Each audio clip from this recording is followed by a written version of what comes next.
Chapter 364. In the face of a great enemy, no one would be in the mood to attend the banquet. However, considering that this was Yang Qindong's kindness, they could use this opportunity to ease the tension between the two sides. They could also test the other party's thoughts and preparations. After looking at each other, they cupped their fists and replied, "Then we will have to trouble the imperial envoy. No trouble, no trouble. Please be punctual for the banquet tonight. Now you can go back and make the arrangements. Tomorrow morning we will leave Guangzhou and depart for the Guangzhou prefecture." Yang Qindong laughed loudly as if the matter had already been resolved. No matter what, they could finally send out their troops. When Lu Youfu and Guan Ying left the Yang manor, there was a hint of joy on their faces. However, when the two returned to the Guangzhou Yamen and prepared to mobilize the troops and make preparations for war, they sadly realized that they only had 1,000 guards to mobilize. In other words, they only had 1,000 soldiers that could go to war. Although there was 1,000 guards outside the Guangzhou prefecture that was responsible for security, they could still mobilize them with their identities. However, if they mobilized them, how would they deal with the Guangzhou prefecture when it was in danger? For a moment, the two could not help but worry. According to the battle report from the front lines, the Yellow Bandit army had 80,000 men. This was not all of their military strength. There were also large armies causing trouble in other places. Although General Ma Wei was in the Guangzhou prefecture, there was a Guangdong guard and 1,000 guards, with a total of 7,000 soldiers. It was already difficult to defend the city. It was impossible for them to go out of the city and counterattack. In this case, what could they do with the 1,000 men in their hands?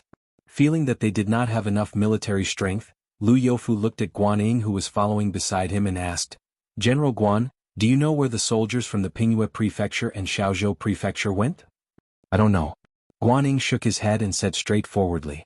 He had asked Yang Qindong about this before and was dismissed with a casual sentence of military secrets. "I don't know." This answer clearly made Lu Youfu unhappy. However, Guan Ying was sent by the Ministry of War. Although Guan Ying's position was not as high as his, he was not his subordinate. He could not casually reprimand him. Even if he had anger in his heart, he could not vent it. "It seems that I can only ask the imperial envoy during the banquet tonight. Sai, it's impossible to do anything with just this 1,000 guards institute. Even if we throw them onto the battlefield, I'm afraid they won't be able to do anything." Lu Youfu could not be blamed for shaking his head. What he knew was that although the Yellow Bandits' combat power was average, they would not be a match for the Ming army even if they were to fight one-on-one. However, the difference between 1,000 and 80,000 was too great. He had no chance of winning at all. The two of them, who were originally in a good mood, thus dissipated. They only went about official business and called the 1,000-man commander of the 1,000 Guards Institute over. After making arrangements for the army to depart for Guangzhou tomorrow, they began to look forward to the banquet in the evening. The moonlight tonight was quite good. The moon hung high in the sky, illuminating the entire earth.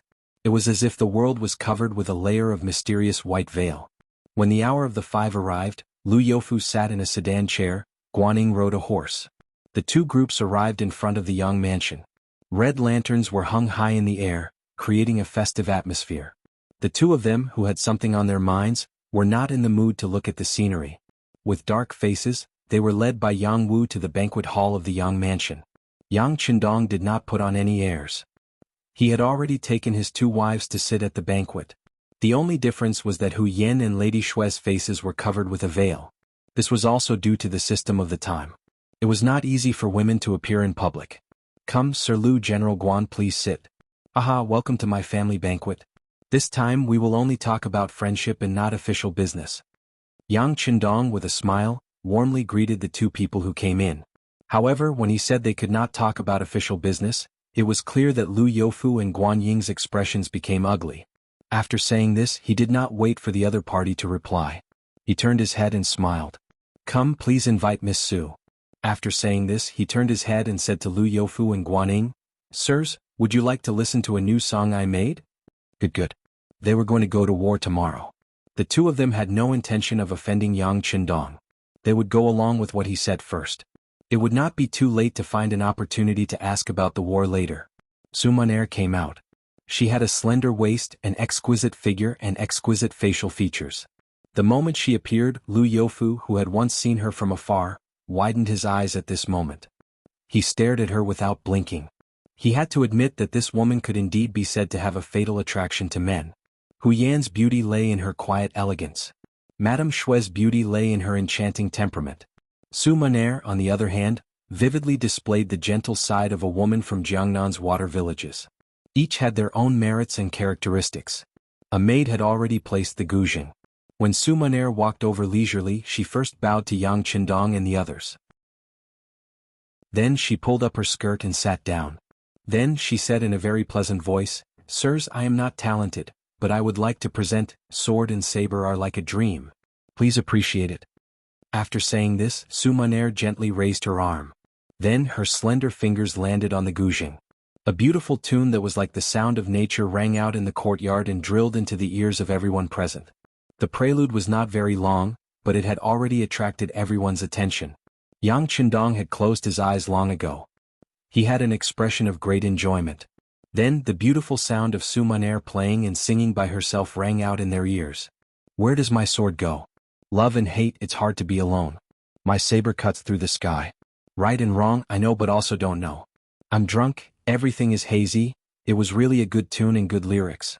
This sword and saber are like a dream was very suitable for playing the guzheng. After Yang Qindong listened to all the songs played by Su Maner these few days, he gave her this song. She had long heard that Yang Qindong had the title of Eastern Commander and was extremely talented. Now that she could finally receive a song personally bestowed by him, Su Maner felt as if she had received a treasure. With her talent in this area, the song was completed after just one night. Now that it was sung by her, the woman's voice had a hint of heroism to it, making it even more beautiful. Even Lu Youfu and Guanning were shocked by this song at this moment. They were quickly immersed in it with a look of enjoyment on their faces. Even if they were scholars, they might not be proficient in songs, but they would definitely listen and appreciate them. Now that they heard, "Sword and saber are like a dream," they really admired it. Soon they revealed expressions of enjoyment similar to Yang Qindong's. When the song ended and the sound of the guzheng was still reverberating in the courtyard, the two of them opened their eyes reluctantly. At this moment, Yang Qindong's words were transmitted into their ears. "Ah, Miss Su is indeed amazing. I'm afraid that only you can perform this song so wonderfully. All of this is thanks to the Emperor's grace, allowing Miss Su to come to this imperial envoy's side." Su Maner, who originally had a humble expression, had to reveal an expression of guilt. But when she suddenly heard Yang Qindong's words, her expression tensed up and a hint of panic flashed across her face. "The Emperor?" Lu Youfu was listening enthusiastically. Suddenly, when he heard Yang Qindong mention the Emperor, his face was filled with confusion. On the other hand, Guan Ying's expression was extremely normal. It was obvious that he had already known about this matter. Noticing Lu Youfu's shocked expression, Yang Qindong smiled and said, "Lord Lu, it's like this. This time, the Emperor appointed me as an imperial envoy to quell the rebels in Guangdong. Because he considered that I am young and impetuous, he was afraid that I would be too lonely on the road and wouldn't be able to find anything fun. Thus he invited Miss Su to accompany me. Sigh, this heart of sympathy really makes the subject feel fearful. So that's how it is. The Emperor's imperial favor to the imperial envoy is truly enviable, truly enviable." Lu Youfu nodded his head as if he had just realized something. Then he said a few flattering words. These words naturally caused Yang Qindong's expression to become complacent. However, what made people disappointed was that Su Maner suddenly stood up and bowed. "Three sirs, I am truly sorry. This servant suddenly feels unwell. Please excuse me." Her bashful appearance gave people a feeling of pity. How could such a request not be allowed? Yang Qindong immediately nodded his head and said, "Since you are feeling unwell, you should go and rest. I believe that the two sirs won't blame you." Of course. We still have to thank Miss Su for bringing us such beautiful music." Lu Youfu immediately expressed his position. From his point of view, this was clearly Yang Qindong exposing everything. No matter what, Su Maner was still a girl. Of course she would feel embarrassed. Although Guanning didn't say it, he also had the same thought. However, although Yang Qindong had a smile on his face, he was a little more cautious in his heart. He had originally wanted to sound her out. By publicly revealing that Su Maner was sent by the Emperor, he also wanted to keep a close eye on this matter. In this way, if she wanted to do anything to him, it would represent Zhu Qizhen's intention. He didn't expect that after this test, this girl would indeed be unable to keep her composure. Although she seemed to want to retreat with a bashful expression, who knew if it was because of a guilty conscience? In any case, the probing this time was effective. Just as Su Maner brought her maid Xiao Yun and turned to leave, Yang Qindong inadvertently glanced at the deputy chief of the security bureau, Yang San, who was hiding in the dark, also left with them. However, because this action was done very discreetly, no one noticed it. Come, have a taste of this imperial envoy's cooking.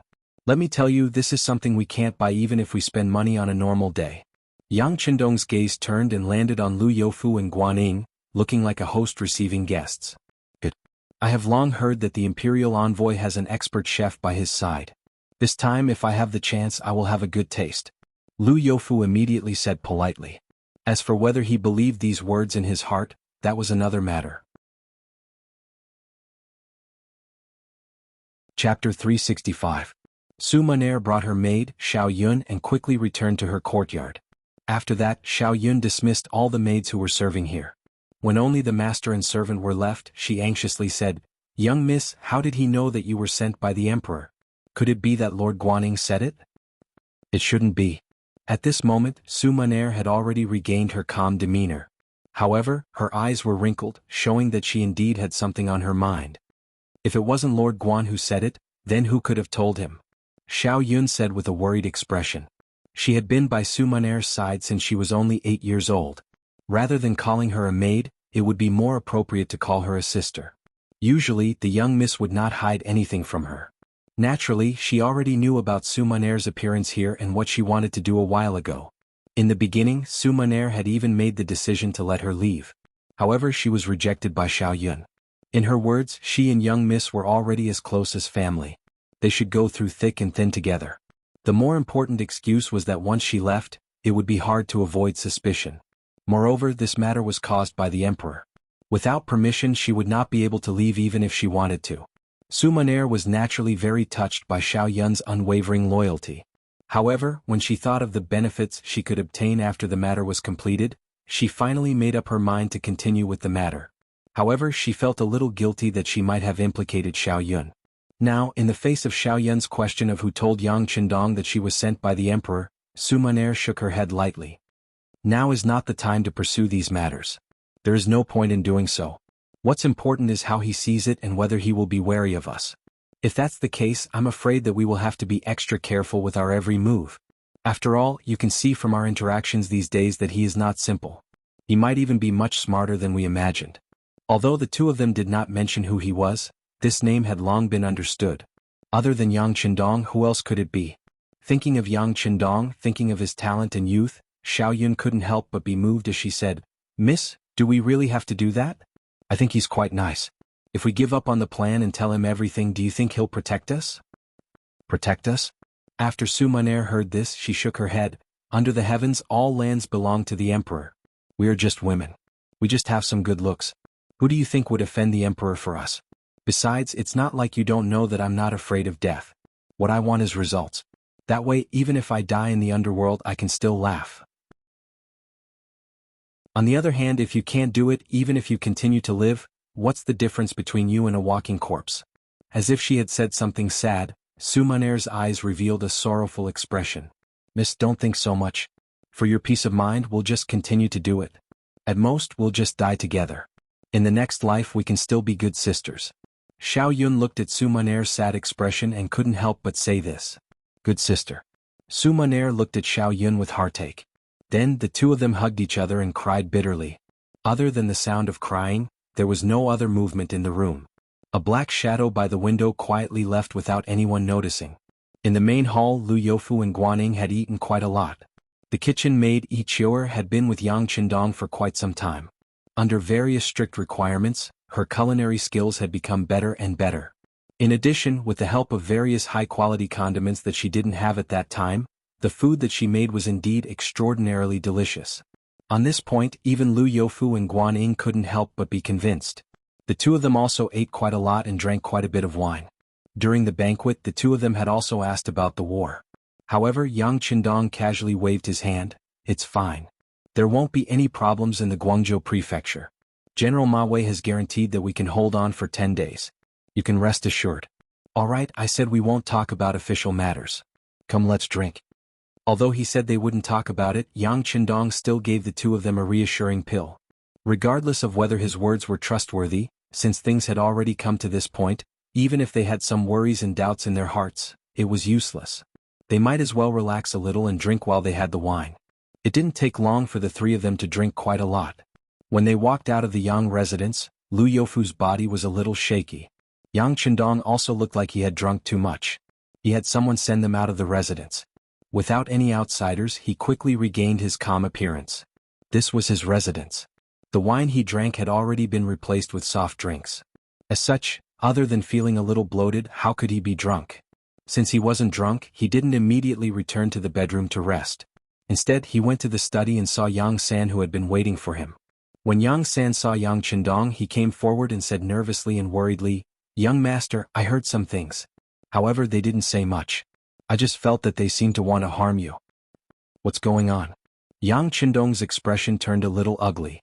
It seemed that the worst outcome had happened. Yang San didn't dare to hide anything. He told him everything that he had secretly heard of the conversation between the two girls. Then he looked at Yang Chendong carefully and waited for the young master's orders. "What do you think?" Yang Chendong first closed his eyes and transmitted some of the information that he had heard. Then he opened his eyes and looked at Yang San. "Young master, from what I see, these two girls obviously came with the intention to die. Although I don't know what they will choose to do, they definitely want to harm you. Since that's the case, why don't we just capture them and interrogate them? I'm not afraid that they won't tell us their purpose." Yang San made a grabbing motion. "No." Yang Chendong rejected. "If they really want to harm the young master and they are here on orders, it won't help even if we capture them. If the mastermind's plan doesn't work, he will definitely come up with another plan. Instead of being on guard, why don't we just keep them and keep an eye on them?" "Young master, you are right. Since that's the case, I will send people to keep an eye on them. I will also send people to investigate and try to find out the truth." Yang San felt that Yang San's words made sense and nodded in agreement. Yes, it is necessary to investigate.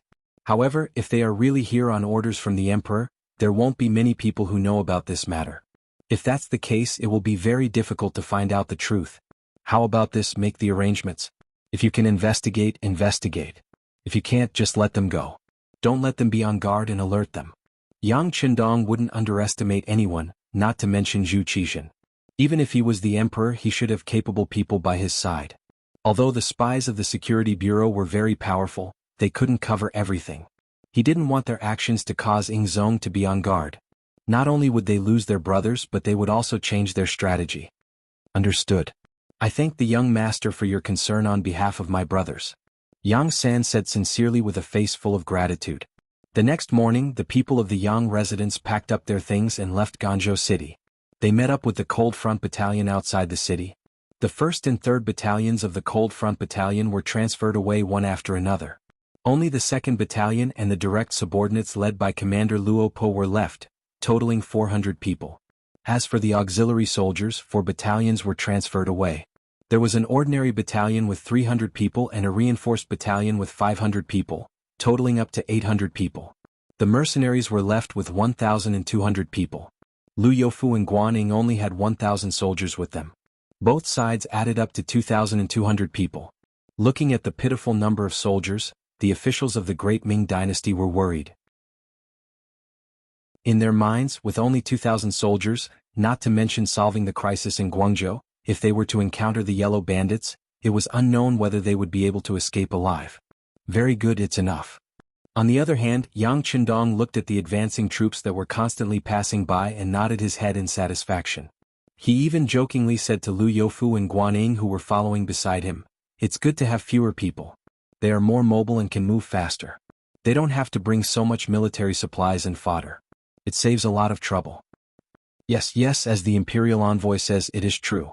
Lu Youfu agreed with a bitter expression. However, in his heart, he thought that the only benefit of fewer people was that once they encountered an enemy, they could escape faster and would not be encumbered. Just as Yang Chendong said, they had more mobility. Regardless of what other people thought, Yang Chendong would not explain anything to them. After seeing the army depart as scheduled, he returned to the luxurious carriage to rest. If he could sit, he would not stand. If he could lie down, he would not sit. Once Yang Chendong entered the carriage, he quickly fell asleep under the care of Hu Yen and Lady Shui. Not long after, there was even the sound of light snoring. Guaning had originally wanted to come over and ask about the plan. He wanted to see what Yang Chendong was going to do next. What did he need him to cooperate with? However, when he arrived at a place not far from the carriage, he heard the snoring sound. His face immediately turned bitter, but at the same time he began to feel anger in his heart.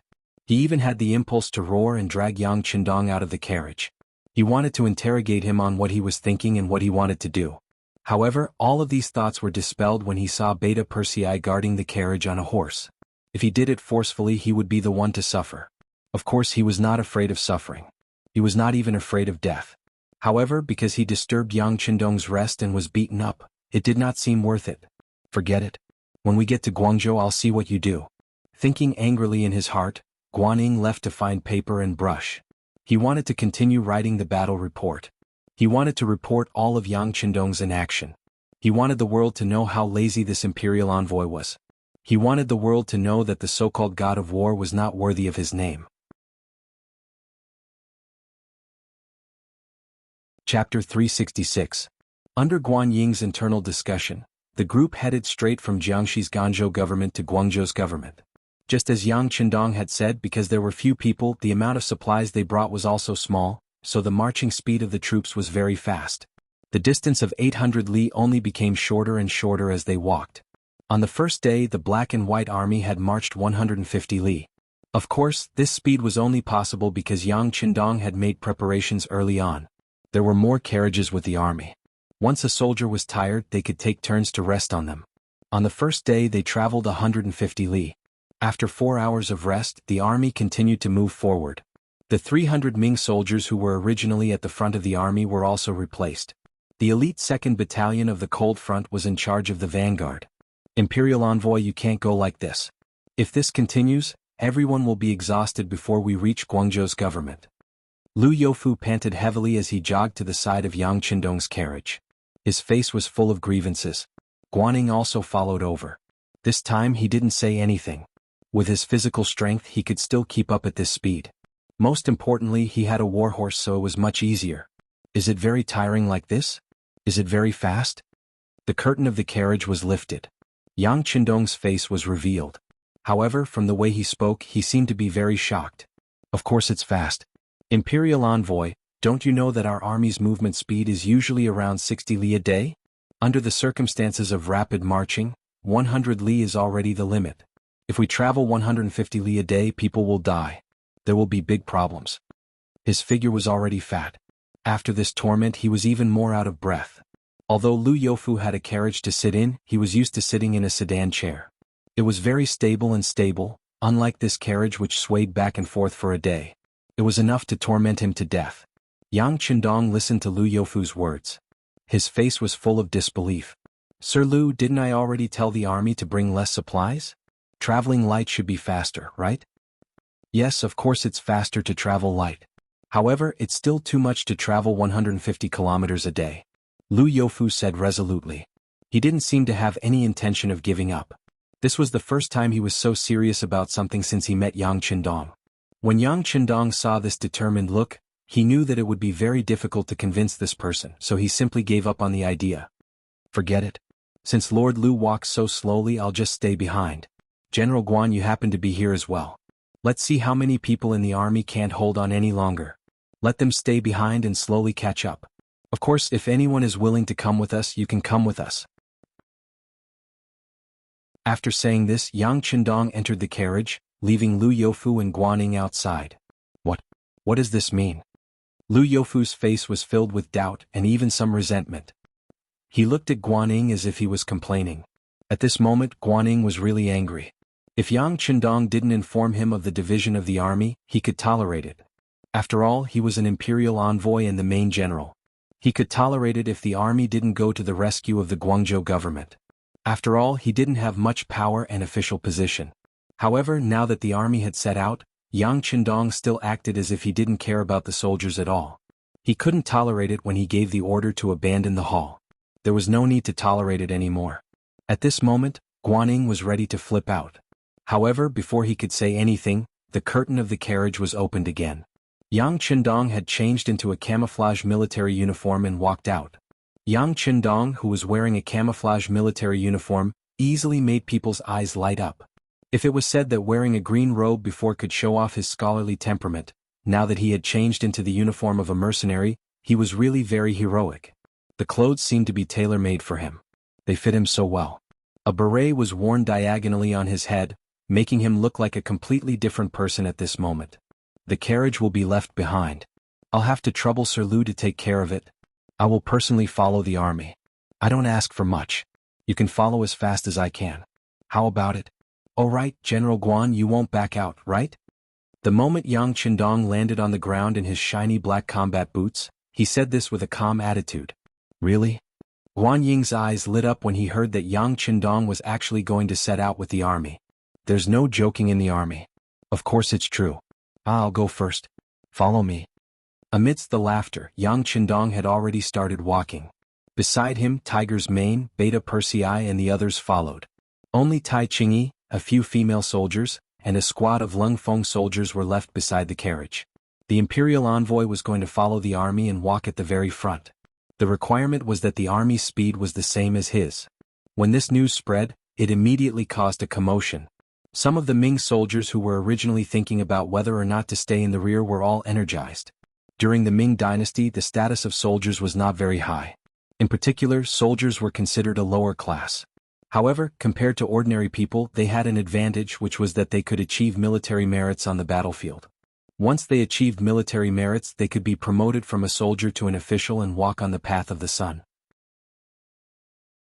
Therefore, once a war appeared and there was a chance to win, most soldiers would not think of giving up. They originally thought that with so few people and in such a state, would it be possible to win the battle after rushing to Guangzhou House?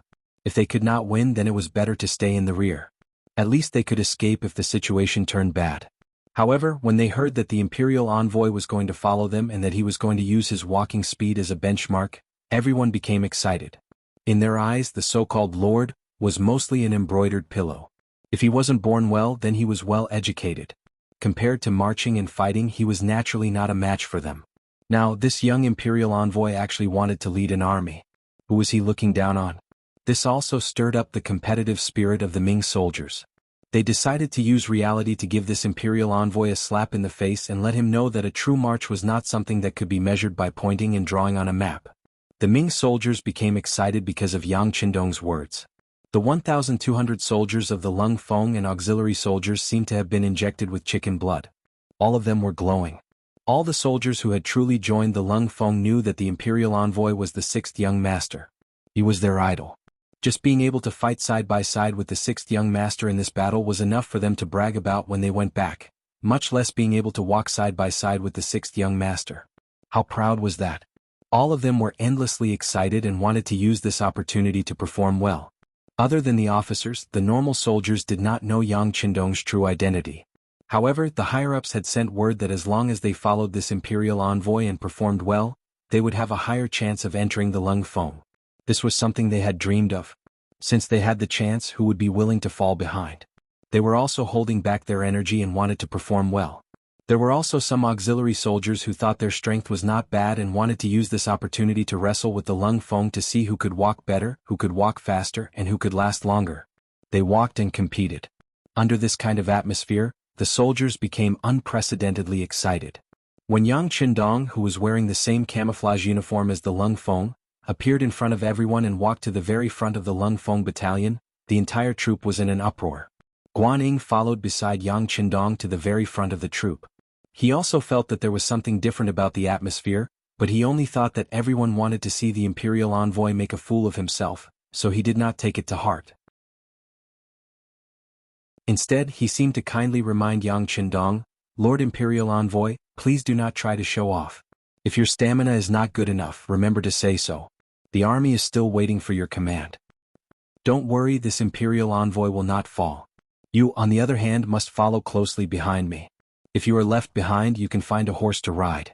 Don't disgrace the name of the Ministry of War." How could Yang Qindong not know that the other party was looking down on him? He was not afraid of anyone when it came to the art of talking. Not to mention, ever since he became Yang Qindong, he had trained a lot. Usually, when he was at the Yang Manor, he would secretly increase his own strength. Everyone only saw that the sixth young master had run the same distance as everyone else, but they did not know how many sandbags were tied under his legs. Not to mention, in his previous life, Yang Qindong had participated in more than 10 emergency training sessions. Not to mention his speed, even his comrades could display the speed of a human body at critical times. Just like during the Wenchuan earthquake, his comrades had rushed to the earthquake zone at a speed of 200 kilometers a day. However, this was far from his limit. In short, Yang Qindong treated this march as a kind of warm-up training. He had no intention of showing off to others. It was with this thought that he relaxed his body and mind even more. When he rushed on the road, he took large strides and was extremely fast. The group began to move. Yang Qindong walked at the front of the group. Apart from a few cavalry scouts, there was no one else in front of them. There was no one blocking the front. Yang Qindong could display his speed and adjust his breathing at will. He could go fast or slow if he wanted to. It was very comfortable. Yang Qindong was like a pole walking at the front of the team. At the beginning he began to speed up again and again. His speed was indeed very fast. He was so fast that after only 3 li he surprised Guanyin. Although he was surprised, Guanyin was not worried. Instead, he thought that Yang Qindong was trying to be brave. Even if he really wanted to rush, he should not continue at such a speed. Otherwise, later on he would not be able to bear it. Even if he rushed to the battlefield in such a state, he would not be able to display the fighting strength he should have.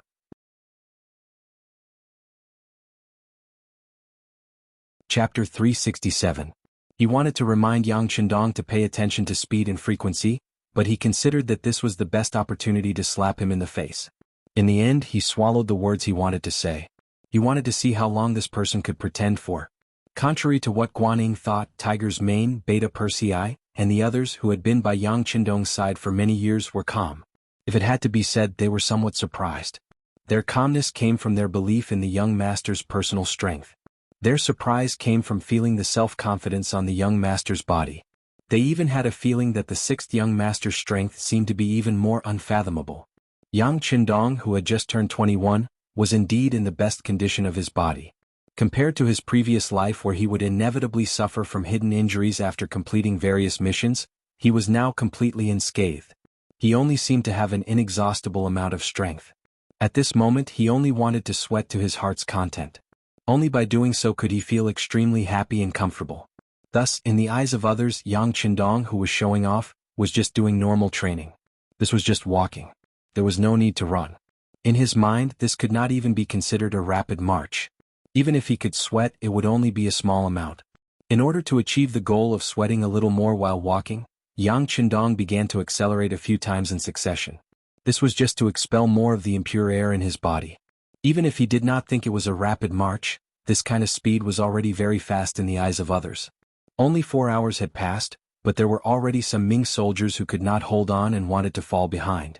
If it were not for the fact that they wanted to see how long this young imperial envoy could hold on, and this curiosity was too great, there would probably have been more people who could not hold on. He really knows how to act, but he does have some strength. He actually managed to walk at a fast speed for 4 hours. Very good, I want to see how long you can last. Guanyin thought to himself. Such a march was actually a challenge for him. In the past, when he was with the army, he always rode a horse. This time he was not used to using his feet. In addition, Yang Qindong did not give everyone a time to adapt. Instead, he sped up in the eyes of others. This made this brave general feel more or less exhausted. Fortunately, Guanyin was young and had a good physique, so it was not impossible for him to hold on for 4 hours. Another 2 hours passed in the blink of an eye. During this process, the team stayed behind for 15 minutes to eat and replenish their nutrition. As the saying goes, one is not afraid of walking slowly, but one is afraid of stopping. Once they stopped, they would feel all sorts of discomfort all over their bodies. It was normal for their backs and legs to ache. There were even some people who could not continue once they stopped and did not have enough time to rest. After 15 minutes of rest, more and more Ming soldiers fell out of the group. They could see that even if this young imperial envoy was showing off, his ability to hold on was not something they could compare to. This person did indeed have some skill. General Guanyin also had the same thought. At this moment he had to admit that this young loyal duke's physical strength was indeed very good. It was so good that even he had to admire it. However, if he admitted defeat like this, he could not. While eating, he was endlessly recovering his strength. He was also wondering whether Yang Qindong would continue to walk or whether he had finished showing off and was preparing to get on the horse. He did not give Guanyin much time to think. When Yang Qindong ate, his speed was indeed fast enough. If it was someone who did not know, they would not be able to link the way he ate just now to the imperial envoy. He ate much faster than many people. After drinking water, Yang Qindong closed his eyes and rested. This was a habit he had developed in the past. He could always seize every minute on the battlefield and rest at the first moment. The benefit of this was that under the same level of training, he would have more energy and stamina than others. Sometimes, it was this extra bit that allowed him to become the final victor. When the 15 minutes were up, Yang Qindong quickly opened his eyes and set out on the journey in an easygoing and energetic manner. Moving with him were still Tiger's Mane and Beta Persei, as well as even more Lung Feng and auxiliary soldiers. Compared to the Ming soldiers who were swaying left and right, unable to stand or sit properly, these 1,200 mercenaries still maintained their formation. Although some of them showed signs of fatigue, their energy was still quite good. Especially when the group was about to continue setting out and the commanders of the various battalions and platoons began to shout the order to gather, they moved even more quickly without any intention of dragging their feet. All of this in Guan Ying's eyes made his eyes sparkle. At this moment he more or less felt the strength of the mercenaries. The group continued to move forward. Another 2 hours, 4 hours, 5.5 hours passed. People who had fallen behind began to appear one after another. There were almost no Ming soldiers left, and even among the auxiliary soldiers of the mercenaries, there were people who had fallen behind. On the other hand, the elite Lung Feng battalion did not fall behind, and they were still full of energy. This was the difference between a regular army and an auxiliary soldier. To become a member of the Lung Feng battalion, not only did they have to have a strong political background, they also had excellent military qualities. Even after a few hours of continuous marching, they still held their heads high, looked straight ahead and strode forward. This march had indeed exceeded their usual training, but it was not as if this had never happened before. In order to train everyone, the Lung Feng battalion would often carry out such field training based on the basic idea of sweating more during normal times and bleeding less during wartime. In comparison, the current situation was nothing. Not to mention their idol and spiritual pillar, the sixth young master, was walking at the front of the group. Even though the sky was completely dark, the figure holding the torch was still like a beacon, guiding everyone forward with large strides towards the bright and clear road that was filled with a beautiful future. Guan was tired. Very, very tired. He made a rough calculation. Excluding the 15 minutes of rest while eating, the group had been marching for 20 hours. They had walked for a total of 250 miles, which was close to a day's time. At this time, the sky had begun to brighten, indicating the arrival of a new day. Exhaustion and tiredness made him want to fall to the ground and sleep, but an unyielding spirit persisted in his body. This was perhaps the only motivation for him to persist until now. Everyone rest. You have 15 minutes to eat and drink. If there is someone who needs to relieve himself, please hurry. We will continue in 2 hours. The voice of the commander of the 2nd Battalion of the Lung Feng Battalion, Qin Bo, finally rang out. With this shout, the group started to stop moving forward. Then hundreds of groups disbanded. But even so, there was still not much noise and no one complained. Some people just went to solve their own problems, and some even took out pieces of meat patties that were warmed by their bodies and wolfed them down. The 1st Lung Feng Battalion and the auxiliary soldiers had brought a lot of meat patties like this before they set off. In the bags behind them, there was enough food for them to eat for a few days. After every rest, they would take out new meat patties from the bags and put them in their clothes. When they waited for the next time to eat, it would be warm again. The benefit of this was that it could save time to eat. Most of the time, if you could save a minute here, you would have a higher chance of winning on the battlefield. 3 large meat patties were also stuffed into Guan Ying's hands. He was indeed hungry and extremely sleepy, but for some reason he did not immediately go to eat. Instead, he began to pant heavily. He knew clearly that after 2 hours he would not have the strength to continue walking. "How are you? Tired, right?" At some unknown time, Yang Qindong's voice rang out by his ear. This made Guan Ying, who had just closed his eyes and almost fallen asleep, forcefully pull himself awake. "Ah, that's right. I'm really tired. Lord Imperial Envoy, I really didn't think that you would be so powerful when you walk. I've indeed underestimated you before. I apologize to you." Guan Ying's words fell into Yang Qindong's ears and made him laugh out loud. "General Guan, you have already done very well. At least compared to the other Ming soldiers, for you to be able to persist until now is already very impressive. I'm also very impressed." Guan Ying, who gave a bitter smile, felt a sense of shame.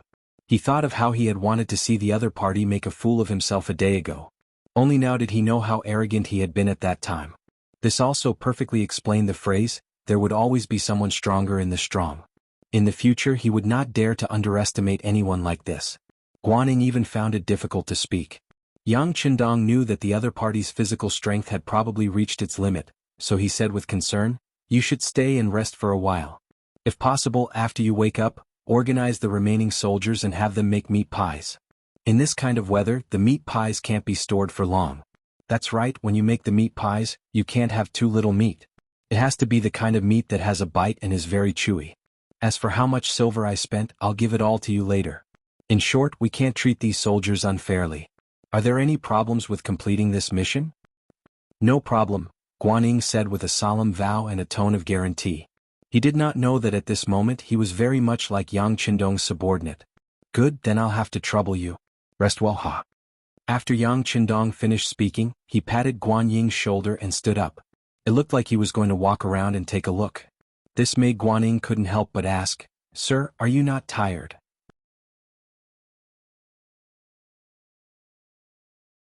Chapter 368. How can they not be tired? But the soldiers are tired too. They need to be comforted. Sometimes, a general is more like a parent. You must know how to care for your soldiers. Only then will they work harder on the battlefield and bring you more glory. Yang Qindong turned around and said this casually. He then walked toward the other soldiers under the protection of Tiger's Mane, Beta Persei, and the others. Guanyin slowly closed his eyes as he recalled Yang Qindong's words. He really wanted to comprehend the deeper meaning of this sentence, but he was too sleepy at the moment. He did not have a good rest when he left Ganzhou Prefecture, and after nearly 20 hours of rapid marching, he was already sleepy. After closing his eyes for a few breaths, deep snoring sounds came from his mouth. Yang Qindong did not rest. He was tired, especially a little sleepy. But as a leader he had to persevere, and he could still persevere. Needless to say, he had already taken a nap when they were marching in the middle of the night. The only difference was that he was sleeping while standing up. This seemed a little inconceivable, but for those who had marched in a hurry, they could only rely on their comrades in the front and back. This kind of sleeping while marching was nothing out of the ordinary. As he walked among the various troops, he merely greeted the 4 companies of the Cold Vanguard Battalion, and it was considered that he had seen them.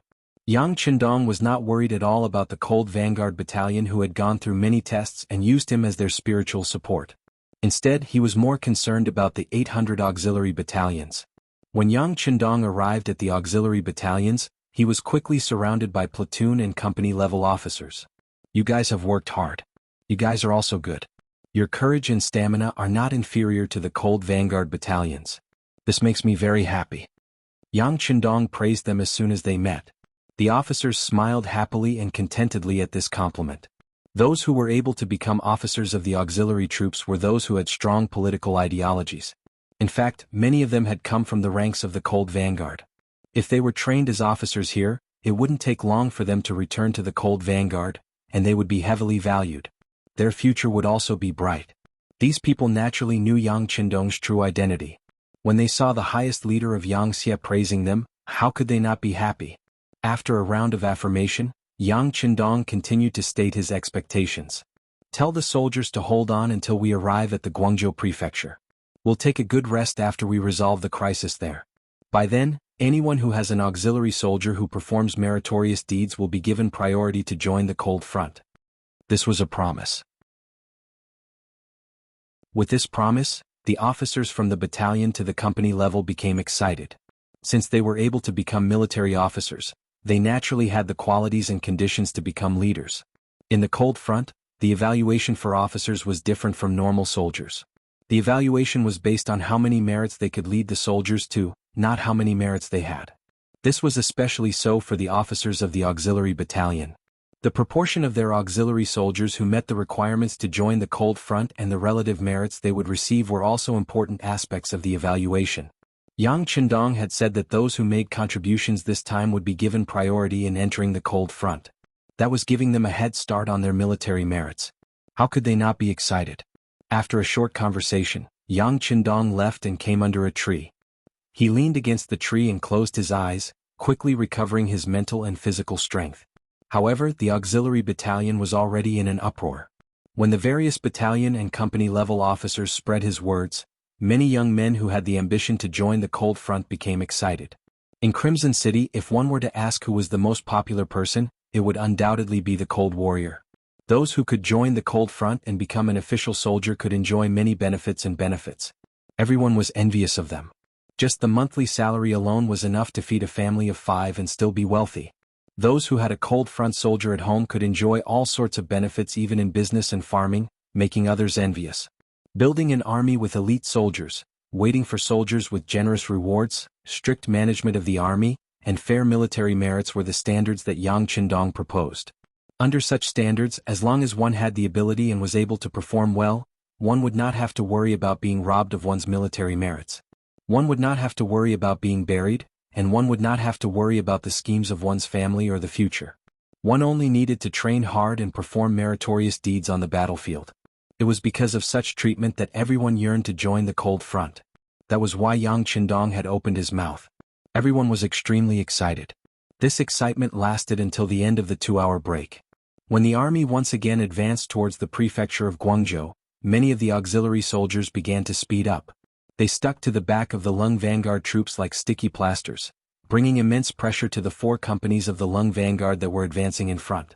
Young master, there are many good seedlings among the auxiliary soldiers. Tiger's Mane followed Yang Qindong's footsteps with large strides, occasionally turning back to speak excitedly. It's good to have good seedlings. This is our hope. Yang Qindong nodded happily. A fresh army was the hope of an army's future. Only when the army continued to be younger and had a continuous influx of fresh blood, could the army be invincible and win more battles in the future. Tiger's Mane, it seems like these kids still have a lot of energy left. We need to increase the amount. Are you okay with that? Yang Qindong also noticed that the soldiers behind him were moving faster and faster. They even seemed to have the intention of catching up to him. Thus, he was also interested and brought up the matter of increasing the amount. Come on, young master. Tiger's Mane also feels that there is an endless amount of energy in his body. Me too. Beta Persei chimed in from the side. In fact, this kind of marching did not have much of an advantage for someone of his stature. Because of his height and strength, it was more strenuous to walk. However, this disadvantage did not seem to be reflected on his body at all. Relying on his long legs and large strides, he actually kept half a step behind Yang Qindong without the slightest intention of falling behind. Seeing that the two beside him were so excited and unwilling to admit defeat, Yang Qindong laughed heartily. Then he glanced at the commander of the 2nd Cold Front Regiment, Luo Pe, who was 3 to 4 meters behind him. Commander Luo, do you want to increase the amount? 6th young master, I think it's okay. When Yang Qindong called out his name, Luo Pe was very excited.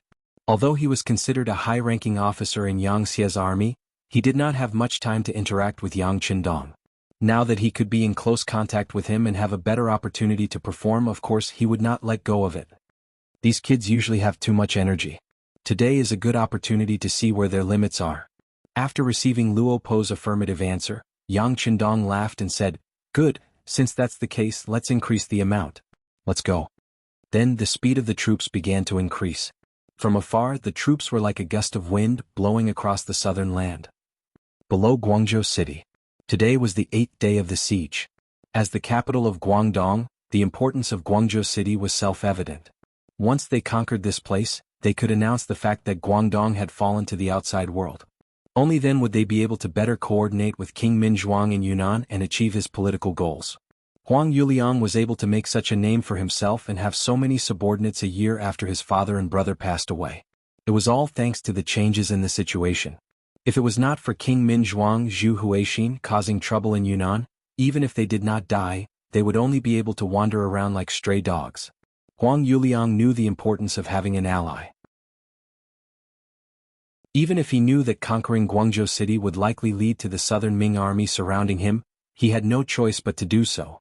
Moreover, when that time came, it was uncertain whether the southern Ming army would still have the strength to deal with him. In the end, conquering Guangzhou City was the most important problem at hand. Once he conquered this place, the other 3 armies under his command would be able to coordinate with each other. At that time he would truly have the power. However, such an important place had not been conquered even after 8 days of siege. 8 days of siege had far exceeded the initial military plan. Due to the lack of success, the morale of the Yellow Bandit army had been severely affected. As a mixed army that did not have much training and was mostly made up of rebellious civilians, they had a fatal characteristic, which was the problem of morale. If they won the battle, everything would be fine. Especially when the battle went smoothly, they would often be able to display more strength than before. However, at the same time, once the battle became a stalemate, the mixed army would be anxious and each of them would have their own plans. Just like now, when the order was given, the leaders of the so-called rebel army were not as obedient as they were a few days ago. Each of them seemed to be conserving their strength. Regarding this situation, Huang Yuliang even killed a small leader who had a few hundred subordinates who refused to advance, scaring some of them into putting in more effort. However, in front of the tall city walls and the Ming army of Guangzhou City that was desperately defending, their progress was still slow. What is going on? Can we take down Guangzhou City?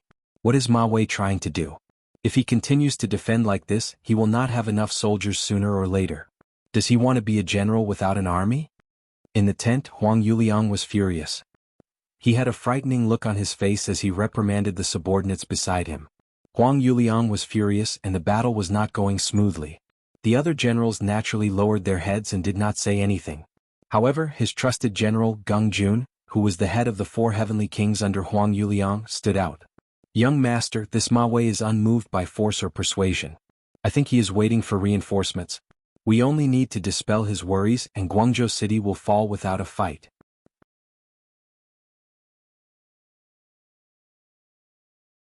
Chapter 369. Reinforcements? Where did the reinforcements come from? Huang Yuliang was confused at first. Then, he seemed to have thought of something and said in realization, "Are you talking about the imperial envoy in Jiangxi's Ganzhou?" "Yes." Geng Jun nodded. "Aha them. Didn't the news say that they had been hiding in Ganzhou and were afraid to advance? How could they be here for reinforcements? Did Ma Wei's head get kicked by a donkey?" Huang Yuliang laughed loudly. When he talked about Yang Qindong, his face was full of confidence. In his opinion, the imperial envoy and the Duke of Loyalty and Courage who was called the God of War were all jokes that were made up by others. Otherwise, why would they stay in Ganzhou and not dare to come out? In the end, they were still afraid of him. Huang Yuliang was still laughing, but Geng Jun said with a serious face, "Young master, there is news that they have already left Ganzhou and are coming here." The laughter suddenly stopped, and Huang Yuliang's expression became more serious. "What? They have already left? Where are they? How many soldiers and horses are there?" "The news says that there are more than 2,000 of them. As for where they are, there is no news yet." When Geng Jun said this, his expression was no longer as serious as before. Instead, there was a slight smile on his face, and if one looked closely, there was even a hint of mockery. "What do you mean?" Huang Yuliang was confused. "General Geng, you're probably saying that although they came from Ganzhou, there are only 2,000 of them. They knew that they wouldn't be able to solve the crisis of Guangzhou Prefecture, so they simply ran away." A young general stood out from the crowd. This person's name was Zhu Fangyong, and he was a force that joined the Huang bandit army later on. He had more than 1,000 young and strong men under his command. He had contributed greatly when they attacked Zhaoqing Prefecture and was given the title of general by Huang Yuliang. When Zhu Fangyong said this, Huang Yuliang's laughter sounded again. "That's right, General Zhu is right. They only have 2,000 people and they want to be enemies with our 80,000 strong army? What a joke, I'm afraid they also know the danger and escaped without a trace." Ha ha ha. Laughter and mockery rang out in the tent. It was clear that everyone had accepted this fact. After the laughter subsided, Huang Yuliang's smile disappeared. "Since there are no reinforcements, what is Ma Wei waiting for? Who can tell me?" In the face of Huang Yuliang's question, everyone who was originally laughing didn't know what to say for a while, so they simply shut their mouths. In any case, they only cared about fighting. Whenever they had the chance, they would take advantage of the situation. Once they entered the city, they would naturally gain unlimited benefits. No one spoke. Zhu Fangyong, the young general from before, stood up and said, "Young master, from what I see we probably already know about this news, but Ma Wei doesn't know about it yet. Once he knows about it, he won't be so determined to defend the city. By then he might abandon Guangzhou Prefecture and leave. Our chance will naturally come." "You're right, but General Zhu, how can we let Ma Wei know that the reinforcements won't be coming?" Huang Yuliang nodded in agreement. However, he still had a headache on how to solve this problem. "Why don't we send someone to talk to Ma Wei in the Guangzhou government?" Geng Jun interjected. "No." Zhu Fangyong directly rejected the suggestion and shook his head. With our current hostile relationship, even if we say it, I'm afraid they won't believe us. On the contrary, it will weaken our morale. Gung Jun was naturally unhappy that someone dared to reject his suggestion. His tone became a little harsh as he asked, "Since this method is not feasible, I wonder if General Zhu has any better ideas?" "It's not that there isn't a way, but I'm afraid it will require General Gung's cooperation." Unexpectedly, Zhu Fangyong actually acted as if he had a solution. "How do we cooperate?" Gung Jun, who was called out, asked in return. Not only him but Huang Yuliang and the others were also staring at Zhu Fangyong. "It's not difficult," Zhu Fangyong answered straightforwardly. Then he strode to the map hanging in the tent and pointed in the direction of Gan province behind their army. He said, "Since Ma Wei is waiting for reinforcements, we can use this as an excuse to lure him to attack first." "How do we attack first?" Huang Yuliang asked with interest. "Let them pretend that reinforcements are coming. For example, we can send out a small group of people to disguise themselves as the Southern Ming Empire's reinforcements. Then General Gung Jun will lead the troops to resist and retreat while fighting. This will give the impression that our military camp is in chaos. In this way, Ma Wei in the Guangzhou prefecture will definitely fall for the trap and may come out of the city to provide reinforcements.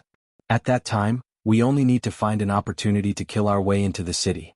Then we will succeed." Zhu Fangyong explained his plan in one breath.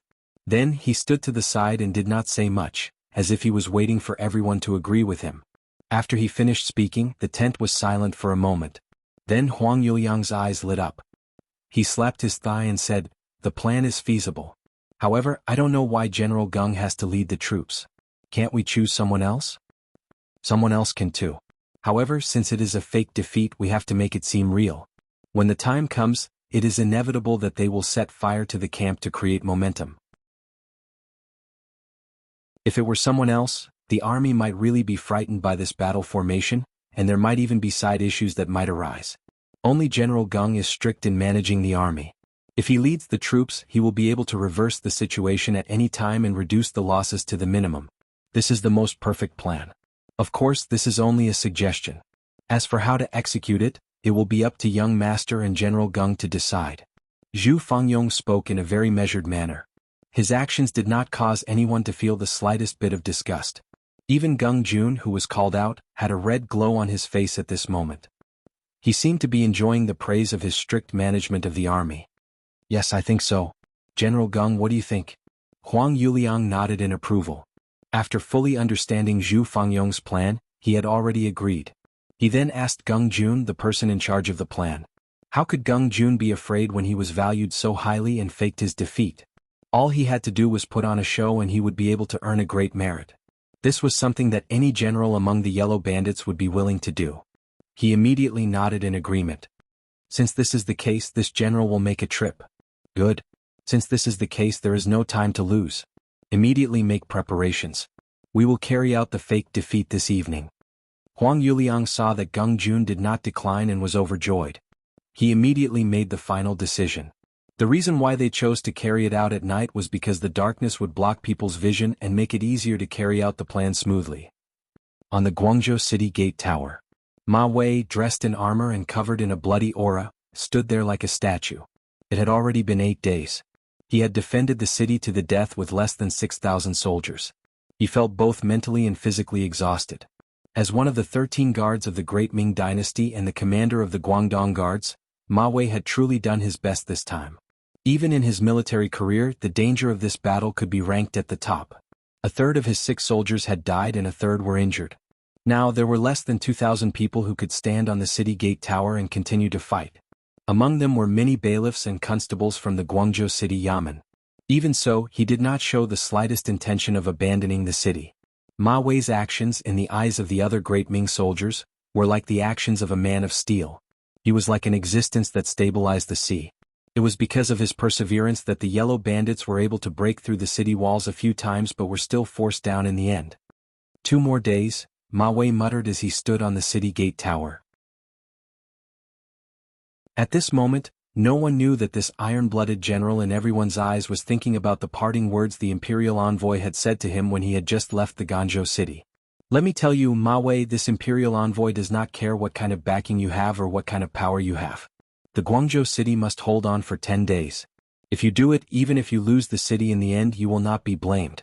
Otherwise, just wait for your head to be chopped off. When that time comes, the imperial sword will chop down. The people you rely on will be like distant water that cannot quench the immediate thirst. When you lose your life, you will have nothing left. This was how Yang Qindong threatened him. With the example of Jia Ping being beheaded, Ma Wei had no choice but to lower his head.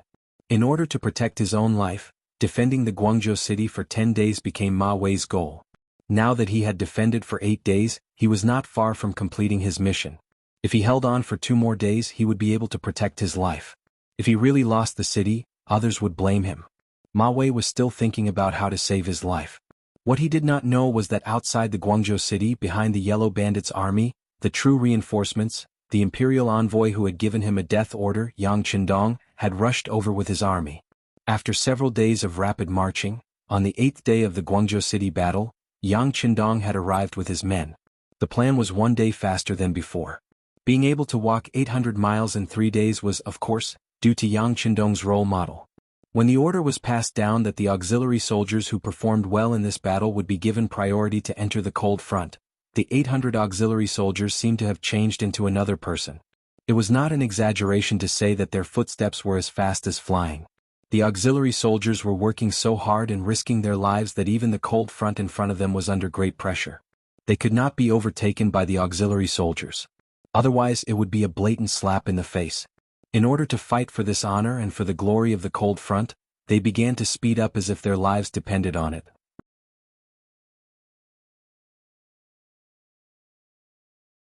Chapter 370. As the leader of the army, Yang Qindong could feel the changes and quickened his pace. Everyone was chasing after each other. In the end, the formation was messed up. The cold vanguard soldiers and the auxiliary soldiers walked together. It was truly a case of you and me, and you and me, and you and me. Even General Guanyin, who was in charge of the food supply behind him, was shocked speechless by the sudden increase in speed. He rode a horse to deliver the food that was prepared by the people behind him. Even so, it took him a long time to catch sight of the auxiliary soldiers at the back. By the time he caught up with Yang Qindong's main force, they were already not far from the Guangzhou government. Seeing that they had traveled more than 300 miles in 1 day, he was truly impressed. Guanyin had never seen a mercenary army that could fight a war. However, in terms of marching speed, no Ming army in the world would be a match for them. After a full meal, it was another few hours of rapid marching. The vanguard could already see the Yellow Bandits' main camp. When they arrived, Yang Qindong ordered the entire army to rest and conserve their energy for the next battle. Although he said that it was the entire army, there were less than 800 men who could persevere and follow him to the destination.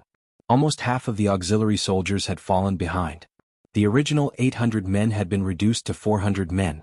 On the other hand, the cold vanguard battalion of 400 men had persevered until now and did not fall behind. From this, it could be seen that the cold vanguard was indeed the cold vanguard. It was no wonder that they were called the most elite army in the world. It was worth mentioning that some of the auxiliary soldiers had outstanding performances this time. For example, there was a soldier named Peng Yu. He was only 17 years old and had only been in the army for half a year. However, this time he managed to walk in front of many of the cold vanguard soldiers. He was even less than 30 meters away from Yang Qindong. It was learned that Peng Yu was originally a hunter in the mountains.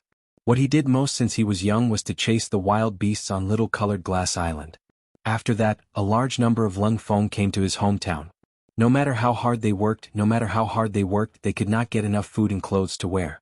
His father, mother, and even a few of his sisters had all gone to work in the factories in Crimson City. Every single one of them would be able to fork out a sizable sum of money at the end of the month.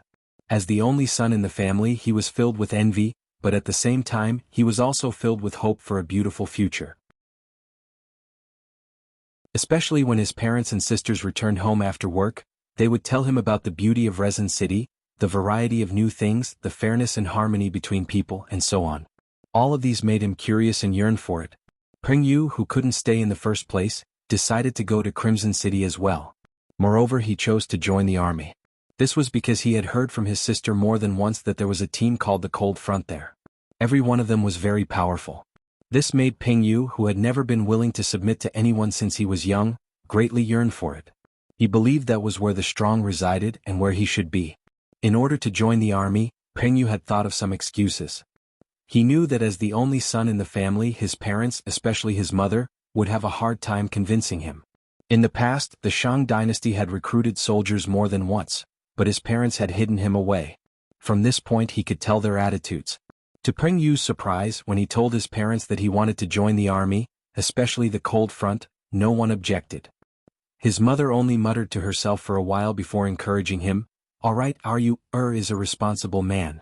Then go. Since you're going, do your best and work hard to protect the beautiful life we have now. Mother looks forward to the day you become a true cold front soldier." His mother's attitude was so good that it made Peng Yu feel that it was unreal. Of course, he didn't know that his mother, who worked in Crimson City, had long been changed by the environment. Especially the publicity team in the city, they would often come out to perform for them. They would also paint slogans on the walls, telling them that a beautiful life came from having strong self-defense skills. They wanted their son to join the cold front and become a true warrior. It was a glorious thing to become a true man. In his mother's factory, there were two mothers whose sons joined the army.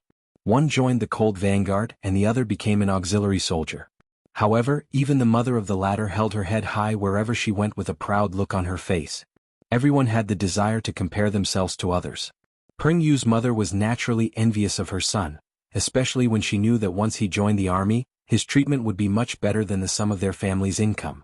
Moreover, it was glorious for a family to join the army. All these feelings of glory had made her hesitate for a long time, and she was hesitant to let her son join the army. Now that Peng Yu finally brought it up as his mother, she also felt relieved. An eagle should be released into the sky. Her son had grown up, so it was time for him to go out and explore the world.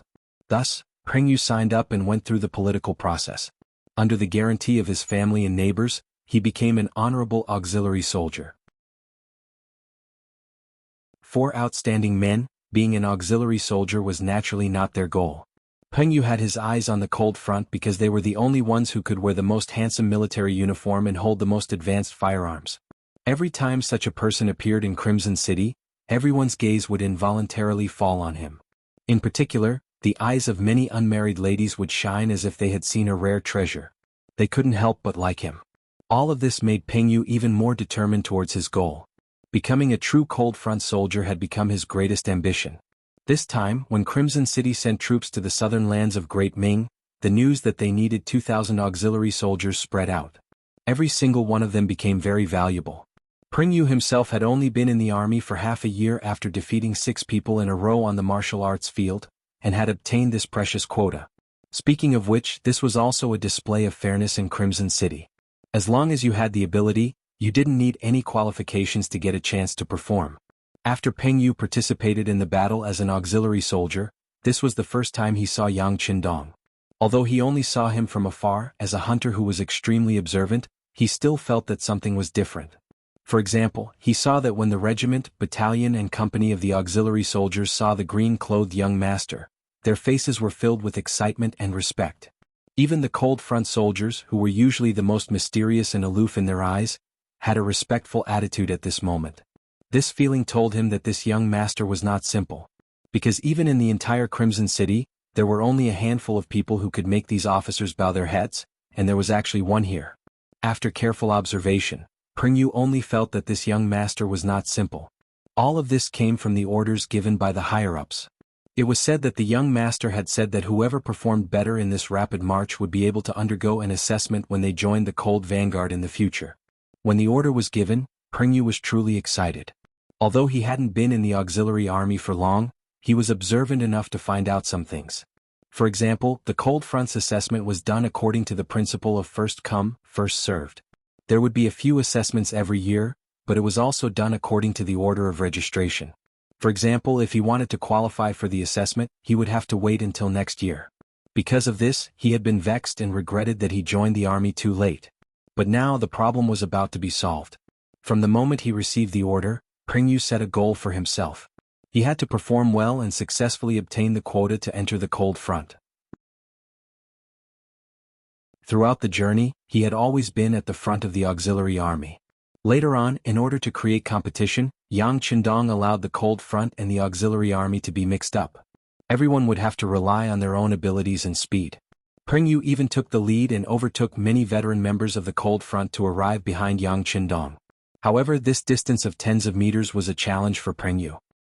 He had always thought that his leg strength would not be worse than anyone else's since he had been walking in the mountains since he was young. However, when he could only follow Yang Qindong's back, he finally understood what it meant to say that there would always be someone stronger than him. Furthermore, there was more than one person in the group. Not a single person was left behind by the green-robed young master's side. He knew clearly how powerful this group was. Perhaps these people were even more powerful than some of the members of the Cold Vanguard group. With this understanding, the group finally arrived at the resting point. Finally, they could rest. Everyone was able to eat a peaceful meal. Then, a strong sense of exhaustion came over them. Soon everyone fell asleep. Peng Yu was also very tired. Although his leg strength was stronger than most people, it did not mean that he did not know how to feel tired. He did not know how many hours had passed until the squad leader nudged him. Peng Yu, get up quickly. Check your equipment and prepare for battle. Peng Yu, who had not fully woken up, was instantly excited when he heard the squad leader's words. After joining the auxiliary army, other than training, he had never really fought with an opponent. More than once he had thought about what it would be like when war broke out. How cruel and bloody would it be? How different would it be from the military exercises they usually conducted? Fortunately, he had fought with all kinds of beasts since he was young and had seen the blood of countless beasts, so he was not afraid. On the contrary, he was slightly excited. While the other comrades were being woken up one by one, Peng Yu took this opportunity to search for the green-robed young master's silhouette. With his sharp eyesight, he could see very far even in the dark. Not to mention that he actually found Yang Qindong, it was still a faint shadow from afar. What he saw was Yang Qindong talking to a group of young officers around him. From time to time, he could also see the officers who were usually required to salute when they met nodding their heads.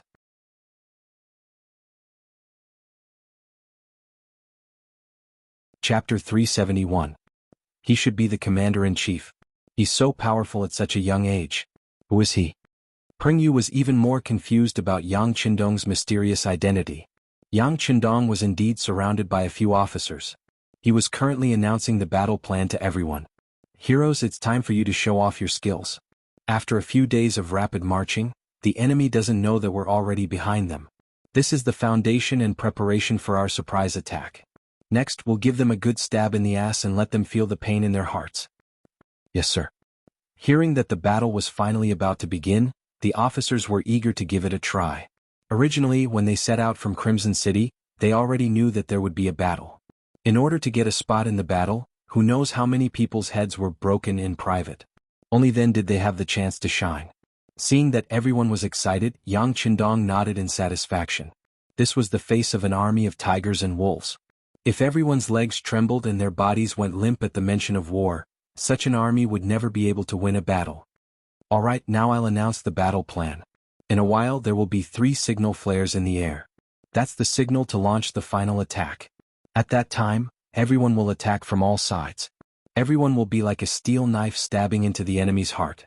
Cold Front Company 1 and Auxiliary Company 1 will attack from the left flank. Cold Front Company 2 and Auxiliary Company 2 will attack from the right flank. Cold Front Company 3 and Auxiliary Company 3 will attack from the middle. The other 2 companies will wait for an opportunity to react to any unexpected situations. Once the attack is successful, the 8 companies in total can attack on their own. When the time comes, platoons will be the attack unit. Remember, this time the enemy is large in numbers. Do not act on your own accord. If anyone wants to be a hero, even if they have made a contribution this time, they will still be held accountable for their mistakes. You must make this clear to the soldiers below. Obey orders, obey orders. This is the first lesson for all Cold Front and Auxiliary Company soldiers. 6th Young Master, please rest assured. No one will dare to disobey orders. Cold Front Company 2's commander Luo Po was the first to express his stance. Yes, we will not disappoint the 6th Young Master. Lu Zhua, the commander of the auxiliary troops, also expressed his attitude. Very good. Everyone go back and prepare. Remember, no one is to act rashly without orders. Also, no one is to stand out.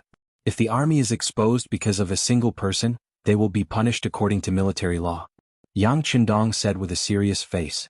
At the same time, he was a little excited. Speaking of which, this was his first battle in this world. Although there were only 800 soldiers, it was enough for him. The sky had already darkened. The Huang bandits began to move. According to the plan, A small group of bandits would leave the barracks and head to the rear.